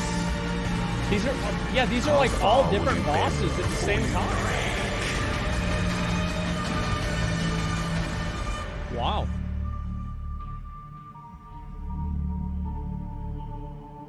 January 15th. Oh, holy shit, that's in like a week. Oh my god. That's one of my favorite Path of Exile trailers. We've released, That's what, like badass. 35 trailers so far over the last decade, and I still get shivers watching each new one. Yeah. Props to our video guy Eben for great work as usual. Elysian Hold welcomes. So there's a lot to cover based on what we've just seen. Let's get right into it. Yeah, let's see it. In You're fighting, 2016, like, we multiple introduced bosses the at the Atlas same of time, Worlds, man. a That's formal cool. progression system for Path of Exile's endgame maps that culminated in a pinnacle boss fight against the Shaper. Yep. Since then, the War for the Atlas and Conquerors of the Atlas expansions have expanded the Atlas system, introduced new endgame bosses, broadened mechanics, Conquerors was badass. added new rewards, and provided more opportunity for mastery of Path of Exile's endgame. Right. The Echoes of the Atlas expansion introduces a new pinnacle boss, a new way to fight many map bosses at the same time, 11 new maps to explore, and new endgame rewards to earn. That's cool. Just a few map That tiers is into cool. Echoes of the Atlas, you will begin to encounter an NPC called the Envoy. It seems that when the Elder was sealed, its absence didn't go unnoticed. The Envoy speaks ominously of new visitors to the Atlas. The first such visitor, and the focus of this endgame expansion, is an entity called the Maven. You'll first Okay. encounter the Maven in the boss arena of a map, where she will make the boss encounter more difficult and watch as you do your best to defeat it. But yeah, she spawns 2 of them. What the If fuck? you're successful, she'll give you her beacon, which lets you call her to any map in that region, so she can watch more fights. Oh, so it's like a hard mode for the... Wow. That's cool. After showing her your boss-killing prowess, she will give you an invitation to her own realm, where she has prepared a special challenge. I wonder what that is. So this is the boss area, right? The Maven really wants Yeah. to push you to your limits, and has fabricated copies of the bosses she watched you defeat. Oh. This time, however, you'll have to defeat them simultaneously. If you manage to best her challenge, she'll politely ask you to do the whole cycle again, except this time she wants to watch more and tougher fights, and her next challenge will contain 4 bosses, then 5, then 6, and finally 10. 10 endgame bosses at the same time. If you're persistent Okay. and talented, you may even get to fight the Maven herself, in a very difficult boss encounter designed to challenge the strongest and best Path of Exile players. I look forward to people Completing the one-shotting it. Maven's challenges offers the opportunity to acquire some very powerful new rewards, including Atlas passive skill points, craftable watchstones, and even the Maven's Orb. What does that do? As you complete the Maven's challenges, you'll earn a new type of passive skill point that can be allocated on a special passive skill tree in that region of the Atlas of Worlds. Okay. Each of the Atlas's regions has its own passive tree, and they generally have around 20 nodes to choose from. You can earn Harvest up to a total of monsters. 10 skill Oh, points per wow. Atlas region. Let's check out some of the Atlas Bro, passive you're gonna choices need in a the degree to, Cairns to region. play this game now. This branch allows you to focus on Beyond, increasing the amount of experience granted by Beyond monsters, but also allowing you to spawn more Beyond monsters really easily. The Wow. Torn Veil notable will drastically increase the quantity of Beyond demons you can encounter.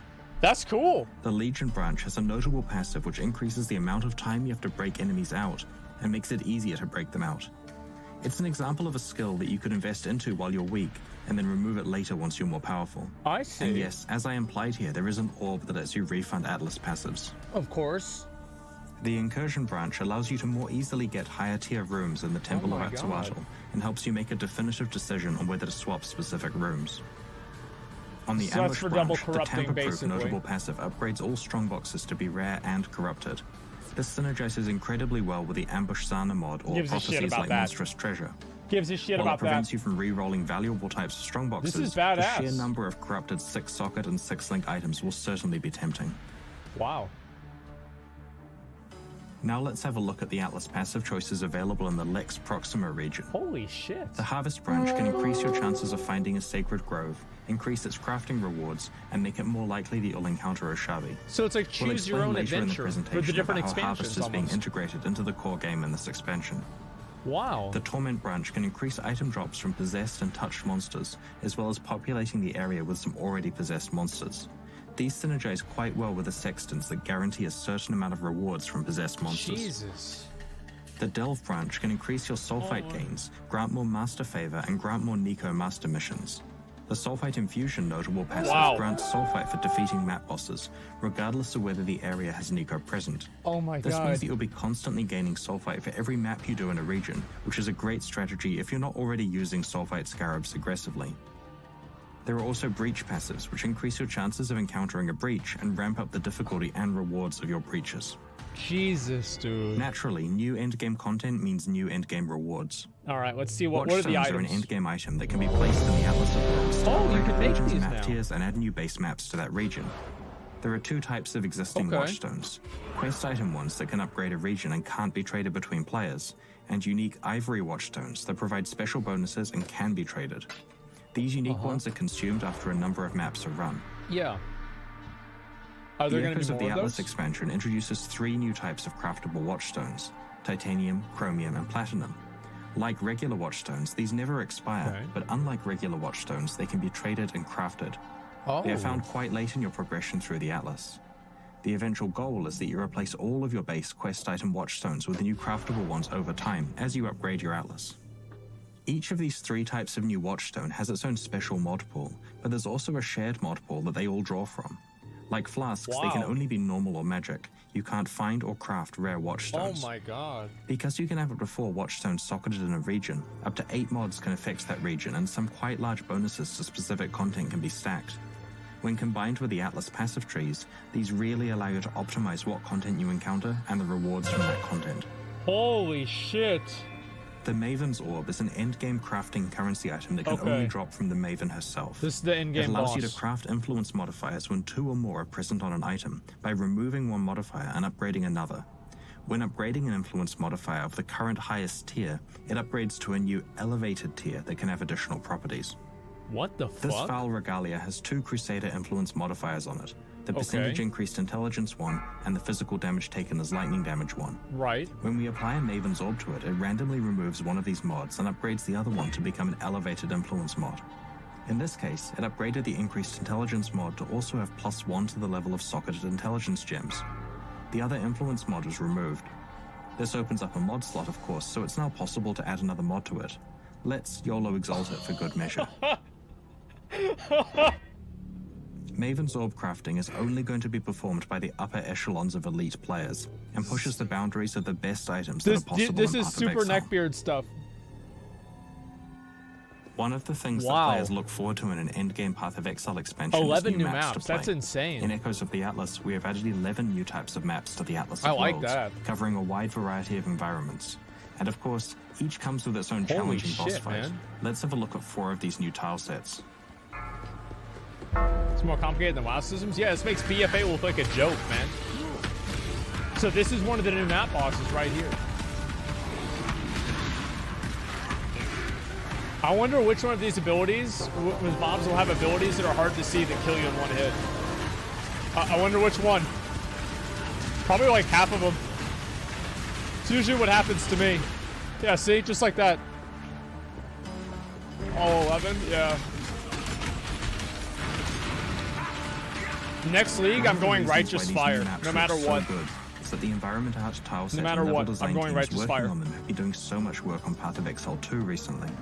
And it's not just the 4 maps that we showed you here. There Yeah. are 7 other new maps with their own bosses to discover That's in-game fucking in this cool. expansion.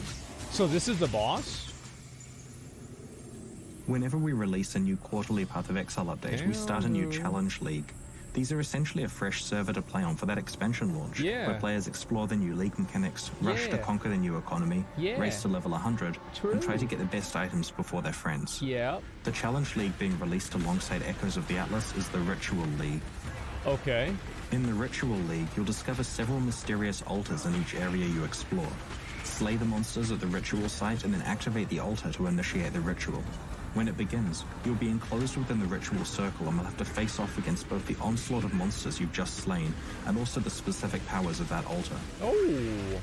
Spinny Each boys, okay. subsequent ritual in the area will summon all the monsters from the previous ones, so the difficulty and reward ramp up as you Oh, challenge wow. yourself with each successive ritual. That's badass. I'm liking Monsters you this. kill after you have activated a ritual grant you points called tribute. At the end of each ritual, you'll have an opportunity to spend this tribute on various reward items. These items vary greatly in power and cost, so you may find you can afford several cheaper ones or one more valuable one. For clarity, tribute doesn't transfer between game areas. As you complete subsequent rituals in the same area, more potential rewards will be revealed, which can be very expensive. If you can't afford to purchase a reward outright, you can spend a portion of its cost to defer it until later. This Holy means that it will shit. show up in a later area at a reduced price. Items can be deferred multiple times until you can eventually afford them, and for some of the most valuable rewards in this league, this may be the easiest way to obtain them. 4 Exaltes? You can also spend some tribute to re-roll the contents of the reward screen one time per instance if you'd like a new set of reward items to choose from. Jesus. Among the many other rewards you can choose from in Ritual are a special new set of Ritual base types. These are craftable items that have different implicit modifiers than Path of Exile's regular base types. Specifically, they have a strong upside combined with an accompanying downside. This is so good. If you Yeah, can it's create a insane build for that leveling. mitigates this drawback, then you can take advantage of the power of these items and craft them into something amazing. It is insane. For example, these Nexus gloves reduce your maximum mana, but have a chance of immediately refunding the mana spent to use a skill. Okay. If you can work around this restriction to your mana pool, you can periodically use skills What for the essentially no fuck, mana bro? cost. What Here are the 2 other examples of Ritual base types, the Penitent Mask and the Storm Rider Boots. Okay. The Penitent Mask applies the Crush debuff to you, removing your physical damage protection. However, its upside is that it increases the effect of Fortify on you by quite a lot, reducing the damage you take from hits. There are many situations where this is a huge win, such as if you already have no armor or endurance charges. The Storm Rider Boots reduce your accuracy rating but provide a Holy huge shit. added lightning damage boost to your attacks based on They your have the accuracy Sauron? rating. Yeah, it does look like If that. you have other sources of accuracy to rely on, then this is potentially a huge increase to the lightning damage you deal. In the end game, you can obtain ritual vessels, which allow you to itemize the monsters from a ritual. You can know place it's a up to new league 4 because they vessels in map changed the device image alongside a map of to add the maps. monsters stored in those Now they vessels look to the different rituals again. present in the map. This increases both the difficulty and rewards of the rituals, as well as generating even more tribute to spend on those rewards. Okay. Wow. This is really complex, man. Holy shit. For example, because there's a chance of encountering a Headhunter or Mirror of Calandra as rewards, using ritual Really? vessels increases the chances you'll be offered those items and allows you to afford them. In Jesus. addition, you can use these vessels to substantially increase monster density and maxed out maps that have mechanics like Beyond or Delirium present. Wow. Using vessels, you have control over the risk and reward of your hardest ritual encounters. Makes sense. of Vessels are course. tradable both before and Absolutely. after they contain monsters. In addition to the new endgame content in the Ritual Challenge League, a large focus of the Echoes of the Atlas expansion is on its Ascendancy classes. Path of Exile has 19 Ascendancy classes, which let you specialize your character further than the base character classes allow. To unlock your Ascendancy class, you must find the Altar of Ascendancy at the end of the Lord's Labyrinth. In this expansion, we've rebalanced every one of these 19 classes and have significantly reworked 3 of them. Jesus. The Elementalist, the Inquisitor, and the Deadeye. The aim of Wow. these changes is to redistribute and simplify power so that Ascendancy passive skills perform stronger single functions more effectively. Let's check some of them out. That's insane. The Elementalist That's has always good. been a good general Ascendancy class for many elemental builds. Yeah, that's what but almost lacked everybody really goes. in-depth build options. Now you can pick which elemental ailments to use for greater build customization, as well as providing more consistent power against tougher enemies. Damn, dude. The Elementalists can also protect themselves from a large amount of elemental Damn, damage. dude. Bastion of Elements provides a significant defensive shield against elemental damage, which can be further improved by allocating more skills on your passive tree and ascendancy tree. The Liege of the Primordial and Elemental skills focus on golem builds. Taking This is Liege what of I the did last Primordial week. now means that your golems are automatically resummoned 4 seconds after they die. Yeah. To make your golems immune to elemental damage, you'll now need to spec into Elementor as well as Liege of the Primordial. This game seems harder than Classic Frostmage. Previously, the A Shaper little of bit, yeah. Desolation skill forced you to improve both Shocking and Chilling, even if you didn't use both. We've now moved these benefits into their own branches, culminating in the Shaper of Flames, Winter, and Storm skills, allowing you to pick which ailments you improve. So they You can expanded use and the enhance Ignite, ascendancies. Chill, and Shock on any build. Damn, dude. Mastermind of Discord no longer focuses on heralds and allows you to strip all elemental resistances from your enemies effectively. Pendulum of Destruction has been reworked as Heart of Destruction, providing more elemental damage or area of effect when you need them most. The Inquisitor has derived much of its power from its Inevitable Judgment skill, but the rest of the tree was fairly straightforward and lacked anything truly unique. After our changes in this expansion, many more of the Yeah, some of the Inquisitor skills provide ascendancies kind of significantly more sucked. offensive They were or like defensive really power, boring. while Instruments of Zeal opens up an entirely new and very unique It's like you'd only pick playstyle. them for like one ability. Let's have a look at some of the new Inquisitor Ascendancy skills. Oh, McConnell's gonna be happy Highest about Path this. no longer affects attack and cast speed. Yeah, it now allows you to McConnell's gonna double be the happy about potential this. This is recovery what he of would life always do. regeneration They're by having it outdated. apply Yeah, it's equally true. to Energy Shield. Sanctuary no longer provides mana, but now has a larger damage bonus from Consecrated Ground, up from 10% to 15%. Wow. Righteous Providence has been simplified a lot. It still focuses on critical strike chance, but it now scales it up by a percentage equivalent to either your strength or intelligence value, whichever one is lowest. It also provides actually plus really 50 cool. to both of these I like that. attributes, which is a huge benefit in multiple ways. You will definitely want lots of both attributes. Okay. Instruments of sense. Virtue has been simplified and made more powerful. Its benefits no longer strictly apply if you've cast a spell or attacked recently, but it now grants 10% more attack damage for each non-instant spell you've cast recently, up to a maximum of 30%. Jesus. It also grants Battle Mage, which causes you to gain added spell damage equal to the damage of your main hand weapon. This provides a lot of new hybrid spellcast and melee build possibilities. They really spent a lot of time developing this You game. can combine Instruments Holy of Virtue shit. with the new Instruments of Zeal. This is ascendancy complex. passive. This introduces the God concept damn. of fanaticism, which causes spells you cast yourself to have 75% more cast speed, reduced mana cost, and increased area of effect. Fanaticism is gained by using attacks regularly, giving huge bonuses for weaving attacking It's and very spellcasting complex. together. Historically, the Deadeye Ascendancy was the best place to find a variety of strong projectile-based effects. Yeah, it was really good. But over time, more of these effects have shown up on items, and the Deadeye has lost much of what made it unique. We've brought the uniqueness back to this Yep. Ascendancy with a variety of new mechanics that enable new ways to build and play ranges. Let's have a look at the new Deadeye Ascendancy Oh, skills. Jesus. Far Shot now deals They, 60% like, doubled the more amount. damage to enemies far away from you, which is up from 30% before, but now Wow. also deals 20% less damage to enemies that are close. Look at that, It no dude. longer has a projectile speed bonus, but now removes the spread from your barrages. It used to have like This only additional 4. damage rewards Deadeyes who can keep their distance from their targets. Previously, Ricochet caused your projectiles to chain an additional They time stole and D2's granted idea? 10% It's more a good damage idea. for each remaining chain. The new Ricochet allows your projectiles to both chain an additional time and have a chance to chain off walls and terrain. Okay. Endless Munitions has been simplified to offer 2 additional projectiles rather than 1 additional projectile and some other minor bonuses. This skill is accessible behind 3 of the Deadeye's paths, making it an option for many different Deadeye builds. Occupying Force is a new skill that benefits Mirage Archers by granting you additional ones. That and sounds allowing you to be really, separate really from- fucking good.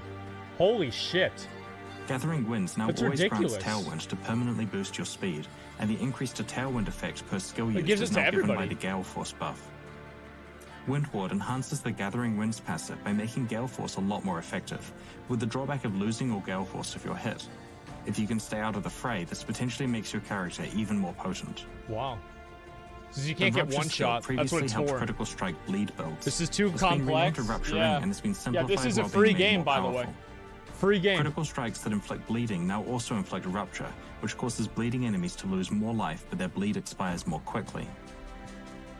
Focal Point is a new skill which improves the effect of mark skills that were made more powerful in our recent heist expansion.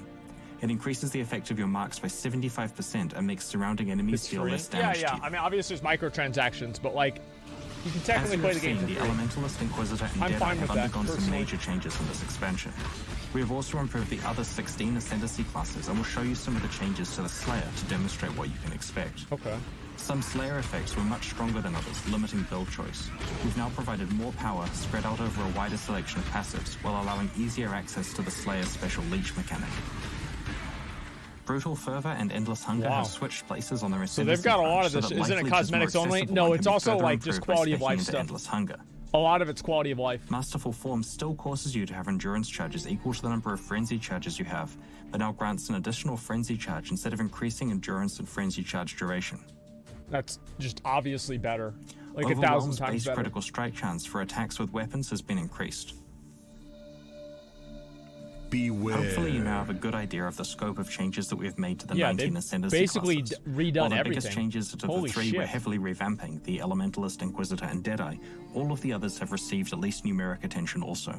Wow. We believe that the new design philosophy for Ascendancy passives makes them easier to understand and that they are a more concentrated source of power. We look forward to revealing the rest of the changes next week. Jesus, dude. Like with improving Ascendancy classes, adding new skills I want to see what the new and support abilities are, gems to Path of and then we're Exile going to helps go create and new do the ways to play. mountains. In Echoes of the Atlas, we've I think introduced this is two the new last gems important that provide part. versatile ways for you to build powerful new characters. These are the Hydrosphere Skill Gem and the Trinity Support Gem. What is this?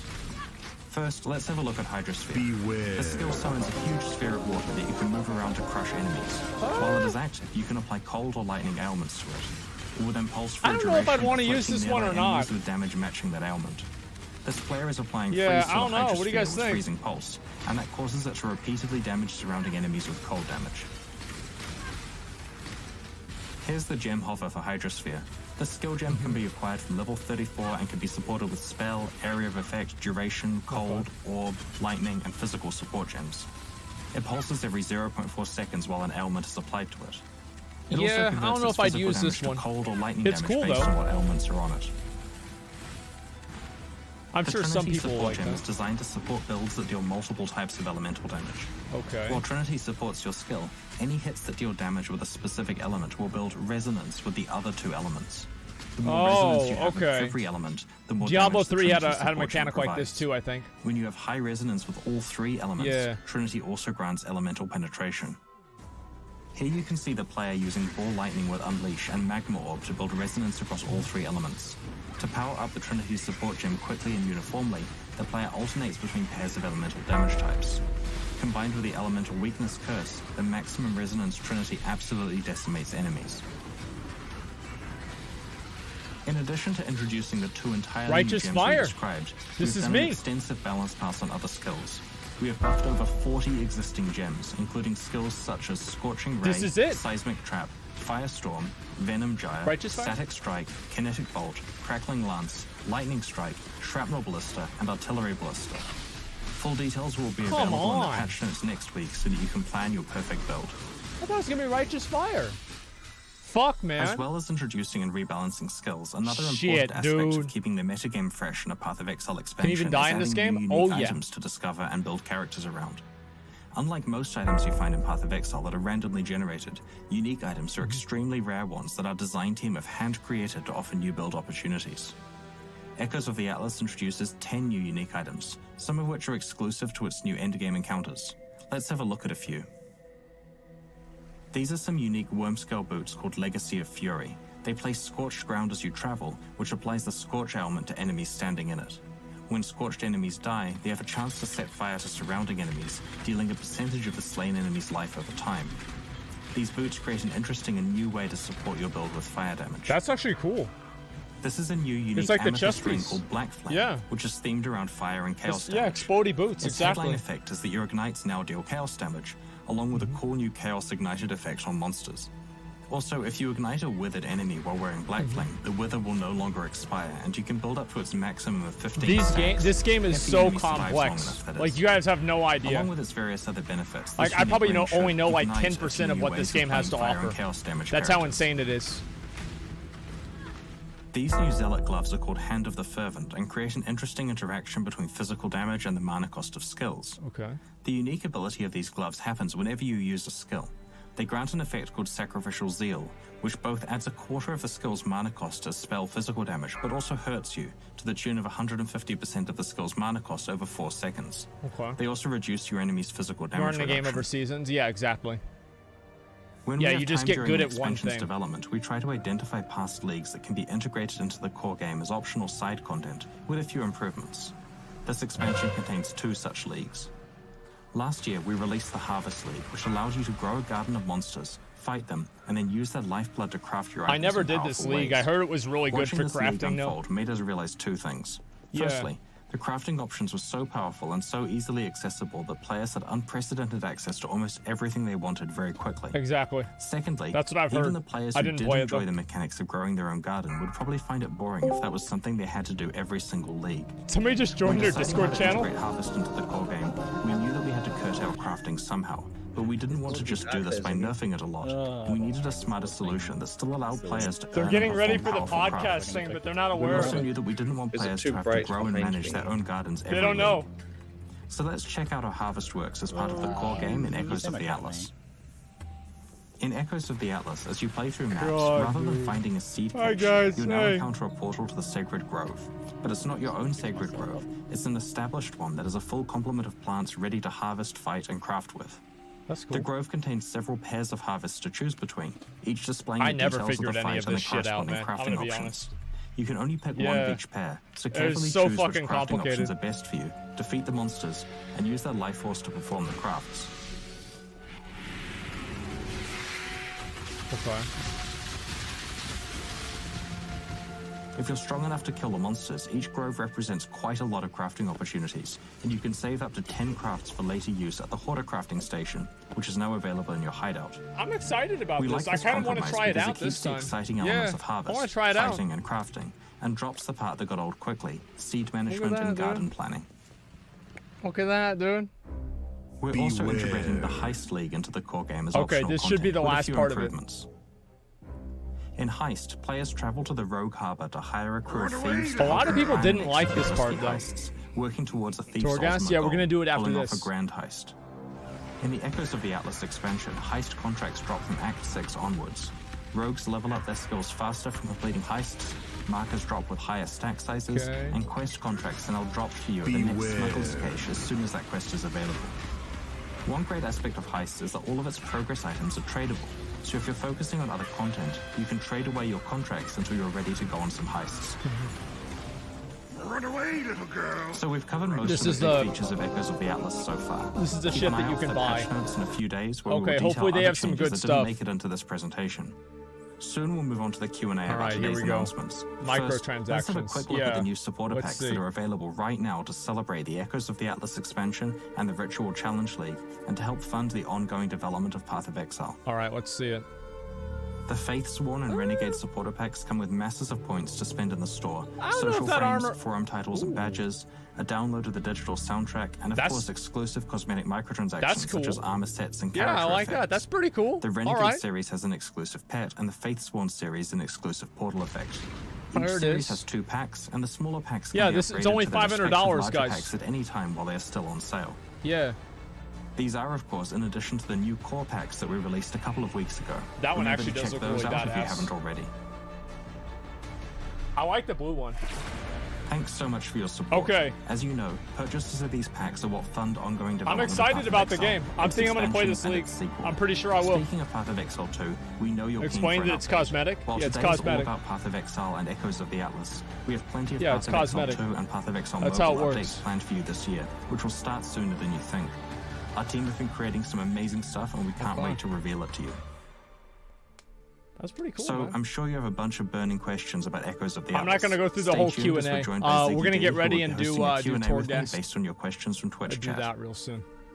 Give me 1 second. I'm gonna pause this real quick, and then we'll move on. What do you guys think? You guys excited about it or what? I guess like for me, like I really, I think I am excited about this one. Like the expansions, like the last expansion, Conquerors of the Atlas, was pretty fucking good. So I'm hoping that this one will be too. But I think we'll have to just wait and find out. Who the hell knows? I didn't understand no shit. Yeah, there's a lot of people that didn't get it. But the game takes a long time to really understand and figure out. And I kind of understand how people would be really lost or like not want to get into the game because of how complex it is. Tried PoE for about a month or two ago. I enjoyed it, but I had no fucking idea what I was doing. Yeah, there's people that have played it for a year and have the same exact experience, man. Don't worry about it. It's the same for almost everybody, man. And now it looks boring. Yeah, I mean, some people might feel that way. For me, like, sometimes I'll play, like, a league, and then I won't want to play the next league because I'll feel like the next league is going to be just like the one that I just played, and so it's like, why do the same thing again?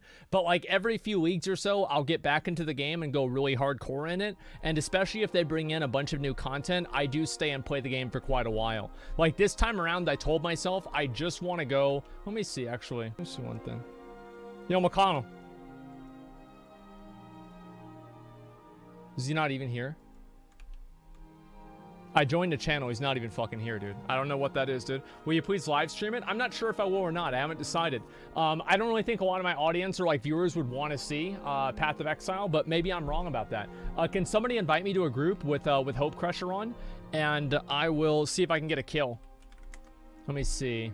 Yeah, if you're in Revendreth, just invite me to a realm, or invite me to your group, and I'll see if it's up on your realm.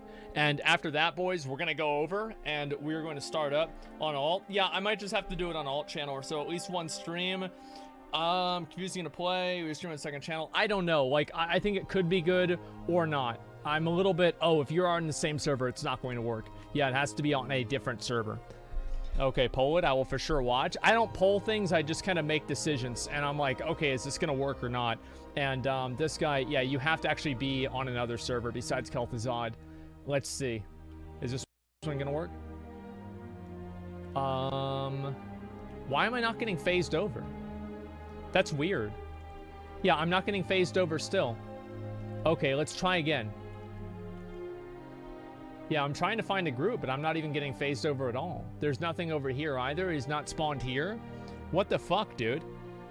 What the fuck, dude? Okay, let me go try again. It's not over on Oribos. The only Oribos thing it is for the, that is for the Maw. Besides the Maw, it doesn't function that way. Yeah, it's like if somebody is in Sinfall, it's almost like it doesn't phase me over. So they have to actually be outside in Revendreth, maybe? I don't know. Like, I don't know why they spend so much time trying to, like, make sure that people don't cross-realm over. Maybe it's like a server stability thing. I think that must be it. Wow, I was getting DDoSed. Yeah, that could actually be it. Let me go ahead and read and take a look and see. Actually, let me check this one real quick since somebody just invited me. And this one's not up either. That's weird. So it says right now, we are currently experiencing a DDoS attack, which may result in high latency and disconnections for some players. We are actively working to mitigate this issue. I wonder, do you guys ever think that they're going to be able to, like, deal with this DDoSing shit? Because, like, I'm going to be honest, like, I don't really understand how to deal with DDoSing or what to do about it at all. So I have no clue what the actual solution to it is. I really have no idea, man. No, they're dumbasses. I have no clue. I wish I did, but I guess it's an issue I don't have to worry about. Okay, let's see here. No, WoW security is shit. Boys, are we ready to do Torghast after this? We're ready to do layer 8. Is it time? Moon Boys getting revenge? Yeah. Are we ready? Alrighty. Let's fucking do it. Torghast server is fucked. We'll see what happens. Hopefully it doesn't go wrong. I guess I'll find out very soon. If I can't get an invite over here and the servers are fucked up, I guess I should probably just go do Torghast. That's what seems like the best idea. People calling him down, no clue how DDoS works? Yeah, I don't either. And, like, the thing is, it seems like it's such a simple thing, and it's surprising that it's such a simple thing, but somehow these companies aren't able to deal with it. It feels weird that that's the case. Command prompt code? Yeah. If you DC, do you still get 500 subs? If I literally get DC'd or the server stops me from completing it, I'm not going to get 500 subs because Blizzard's servers suck. But if I fail it, then yes, of course I will give the 500 subs. Okay, let's do it.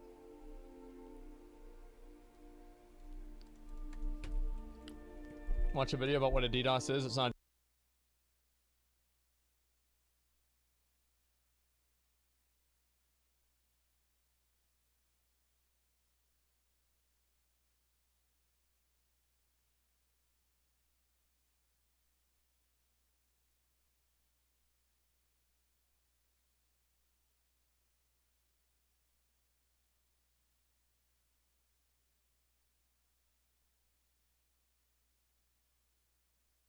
A difficult top network engineer. It doesn't really matter what my opinion on it is. I'm just saying it sucks that they can't fix it. Okay. Give me 1 second. Let me get on all the right gear, and then we'll be ready to go. Wait, did I just get DDoS? Is that what happened? Let me go ahead and double check and make sure that my shit's not messed up again. Give me 1 second. Let me go ahead and put on my good trinkets here and make sure I have everything that I need. Where's the other trinket that I just got? I just recently got a trinket. I don't know where it is. It was like 181 itemable, I'm pretty sure. Where the fuck is it? Wait, what the? Oh, it's I have it equipped. All right, are we saved? I just want to make sure.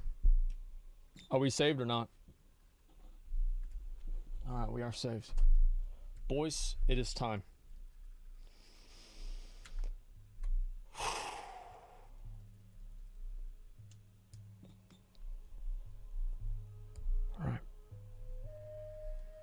mistakes.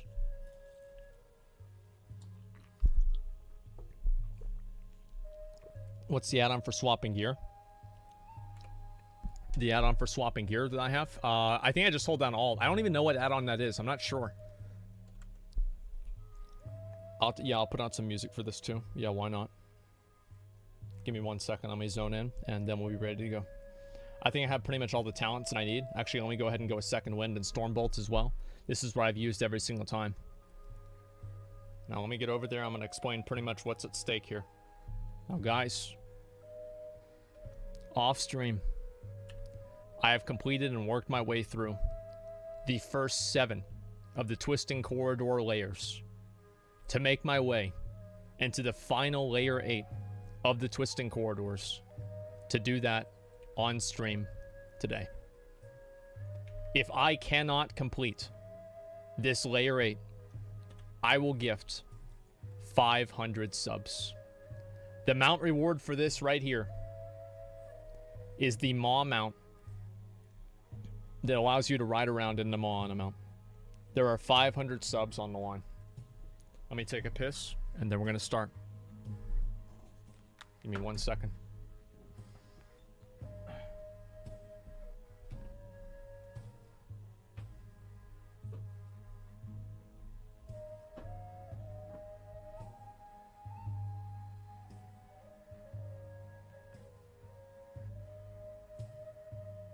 PogChamp!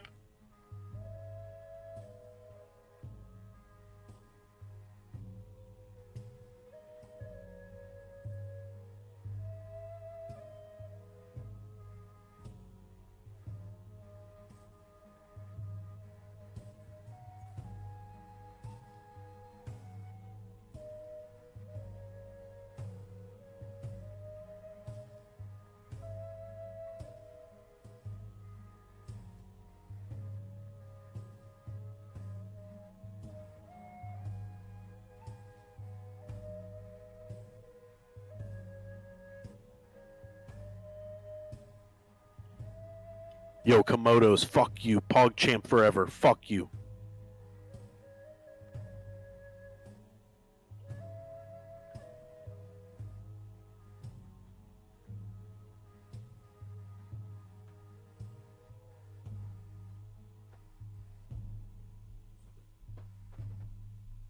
Okay. Let's do it.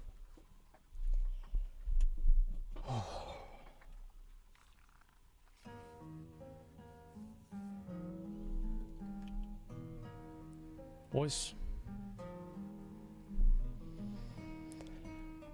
I think I'm gonna one-shot this. I don't even think I'm gonna die. This is the final layer. Can't complete in general today, or can't complete this specific run in general. Alright, let's go. It's time. Layer 8 with the Corridor Creeper. Let's fucking do it, boys.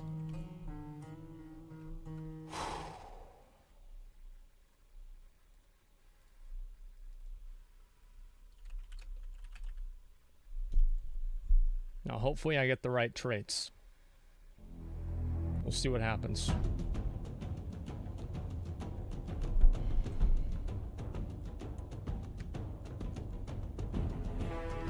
Right.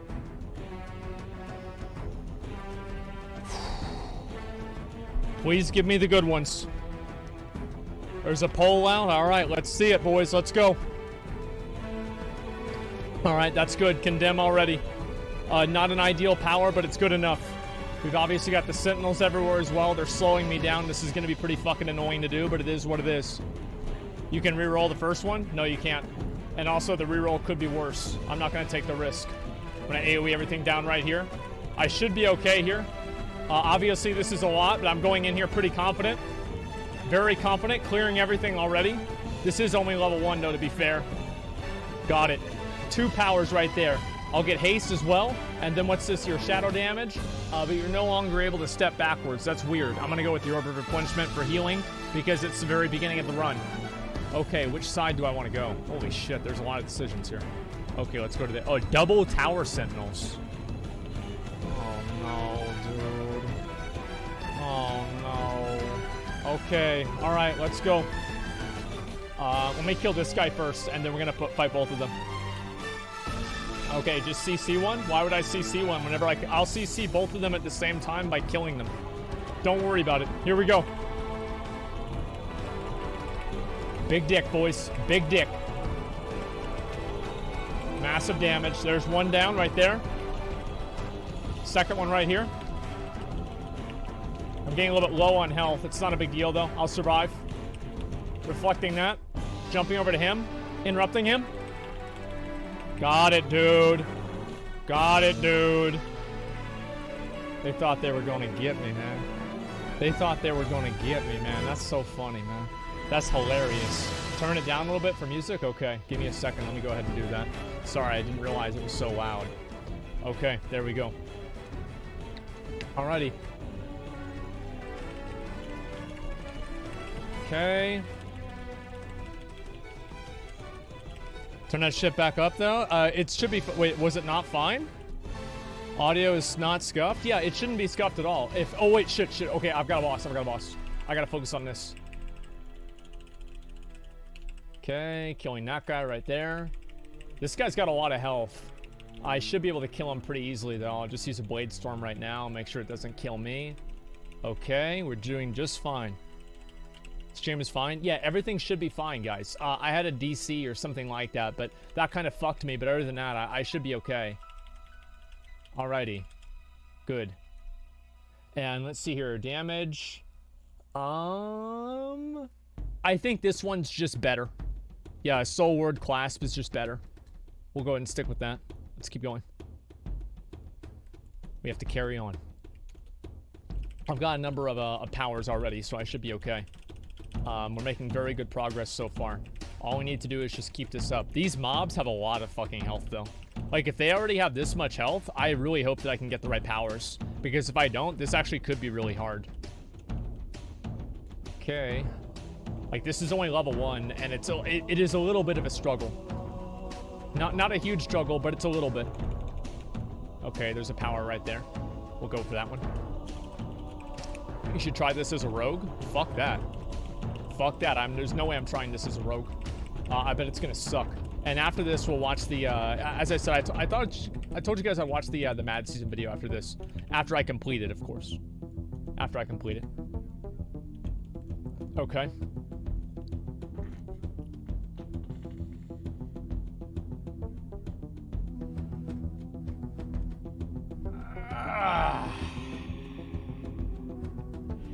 There it is, boys. There it is. All right, let's fucking do it. I'm ready. That's so OP. It is extremely OP, and that's why I like it. Watch this. Got him. All right, now we get to actually play the game. We're just having fun before. Now there's no more time for fun. Yeah, I just burned this guy down. Streamer benefits. Yeah, Blizzard put this on. They gave me this to make people stop complaining about Torghast, so they could see how easy it is. Look at that damage. 16,000, dude. 16 fucking thousand. That is insane. Okay, I'll move out of that real quick. Pick up one of these, might as well, in between my auto attacks. And then I do the big attack right there. 20,000 damage nearly. Look at that, man. Just cleaving everything down. Not even a big deal. Pick this guy up too. I always make sure that I get almost everything in these first layers because they're the hardest ones. Or levels because they're the hardest ones. 20k is nothing. It is this early on. Interrupting that. Moving out of this. Like, this is me without any damage. Like, if I actually wanted to, like, go all in, like, I'll kill this boss right now, and that way I can guaranteed get a power. It'll help me clear the rest of it easier. And I'll show you guys how...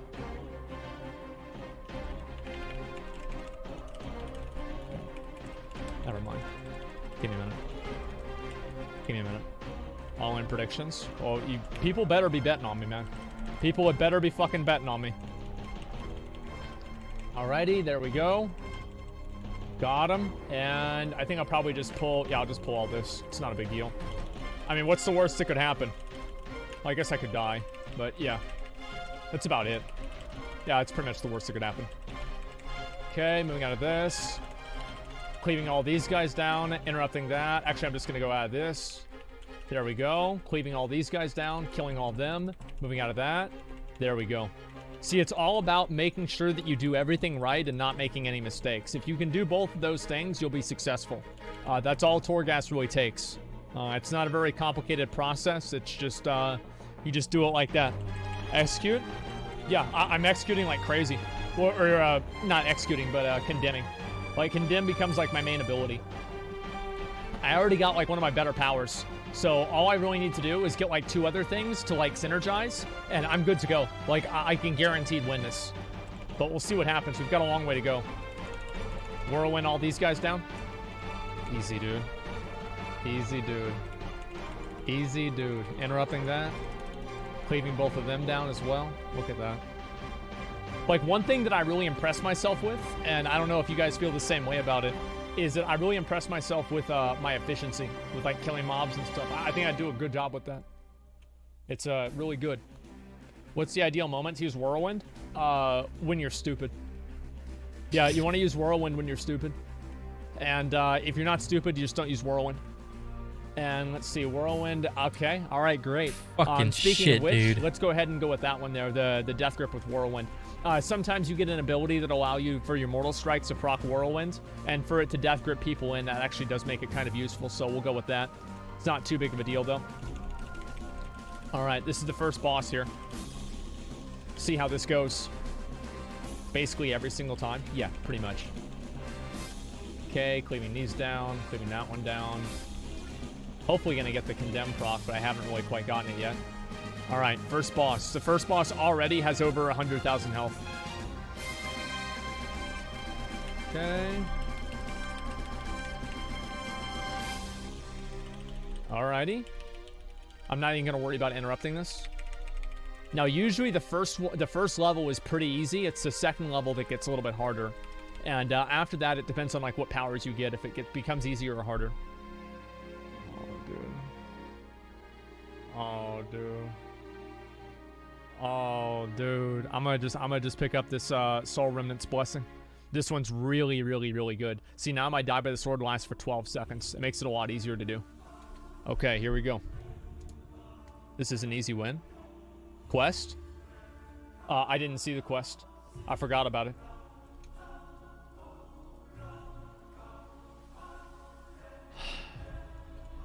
I'm stupid. I'm stupid. I don't know why I don't know why I did that. I was just distracted because I was like, I don't know. Like, streaming just makes me stupid, man.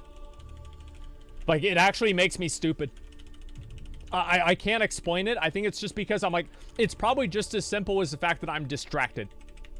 Like, there's not like any sort of like crazy weird reason to it. It's just the fact that I'm fucking distracted. It actually is not true. I did that on purpose to, you know, keep things exciting and make people, you know, ready for the other layers, so they don't think it's just too easy. Okay, which one's this? I'm gonna go ahead and get out of that. This guy's doing a lot of damage. Stunning him? Uh-oh.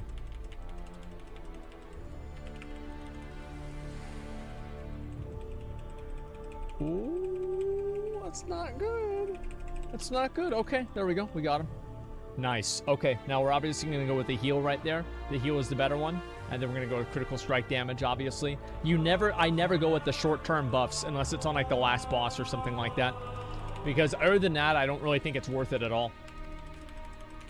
Interrupting that cast. There we go. Now, obviously, if I had a few other things, it probably would be a little bit easier. But this is good enough. Okay. I talk to stupid people on the stream, it's rubbing off. Yeah, exactly. I catch it from them. One way or another, it's not my fault, okay? That's what's important to keep in mind. All right, I'll pick this one up as well. You don't loot solids or pots? I do loot pots. Yeah, always loot pot. Okay, there we go. Getting on these guys too. Perfect. Easy. Easy, easy, easy. All right, let's do it. Let's go, let's go, let's go. Now, all I need to do here is basically, I'm looking to just get as many powers as I possibly can. Like, not even wasting time with, like, any other bullshit, just getting as many powers as I possibly can. And hopefully, yeah, there's the elite right there. Usually there's elites or rares that spawn in right that area. Okay, let's go.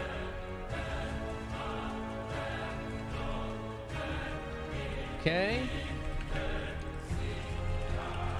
You know what? I'm just going to pull these guys too. Why not? That's how big dick I am.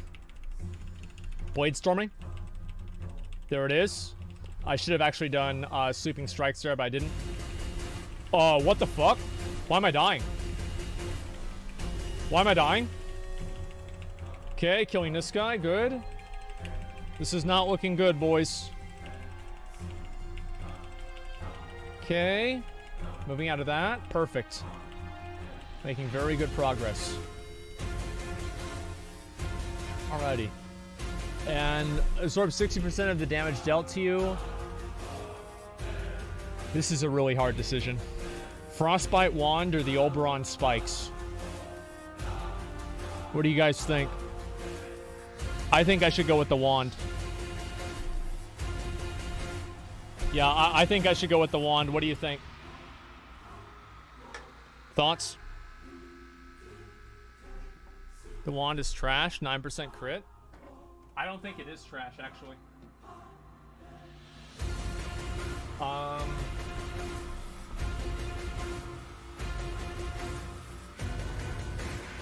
I think the Wand... I'm gonna go with the Wand. Wand is really bad.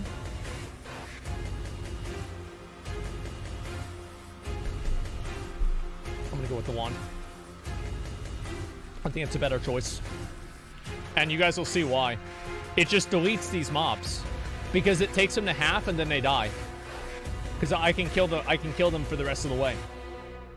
Rope equals power behind you. I know that. In every single one of these levels, there's going to be a rope right there almost. And it always takes you over to this little ball here that you can click on. And it gives you an extra power. A lot of people, for some reason, don't know about this. But I figured this out pretty early on. And it helps me out a lot. And now I have double time as well. So I can charge more often. That's going to help me more later on in the future here. You guys are going to see. Okay, let's go. Wand is better than instant condemns. Well, the thing is, like, the wand, like, watch. The wand takes basically everything to half health. So watch this. See that? Every single time I hit them. The first time I hit them, it always pretty much procs on them. And then they don't have enough time to heal up before they're dead. Even the elites. Watch. See, the elites are already dead. So the wand doesn't even matter. You see what I'm saying? Like, that's why the wand is so good. Is it does so much damage that I can finish them off in a 4-second window that they're at half health. Yeah, the wand deals 50% of their health, and then it heals them back up. So that's how it works. That's what makes it so good for, like, my build here. Now, this guy right here, watch. I will see if I can kill him super fast. Let me see if it's possible. I'm going to hold this back. I'm waiting for my Warbreaker. Deep dick on this guy.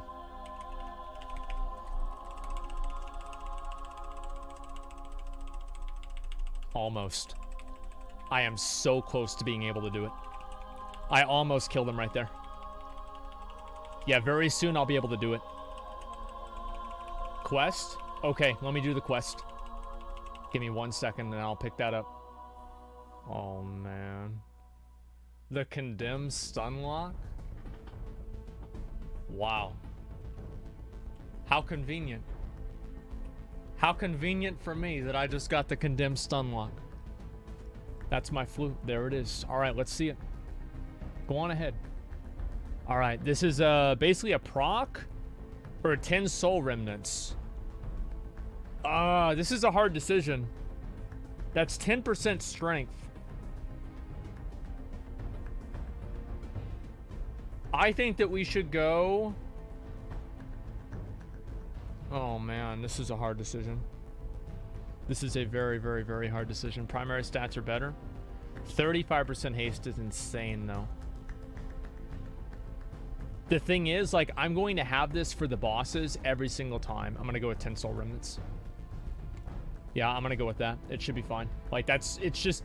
It's so much strength. Like, there's no way I can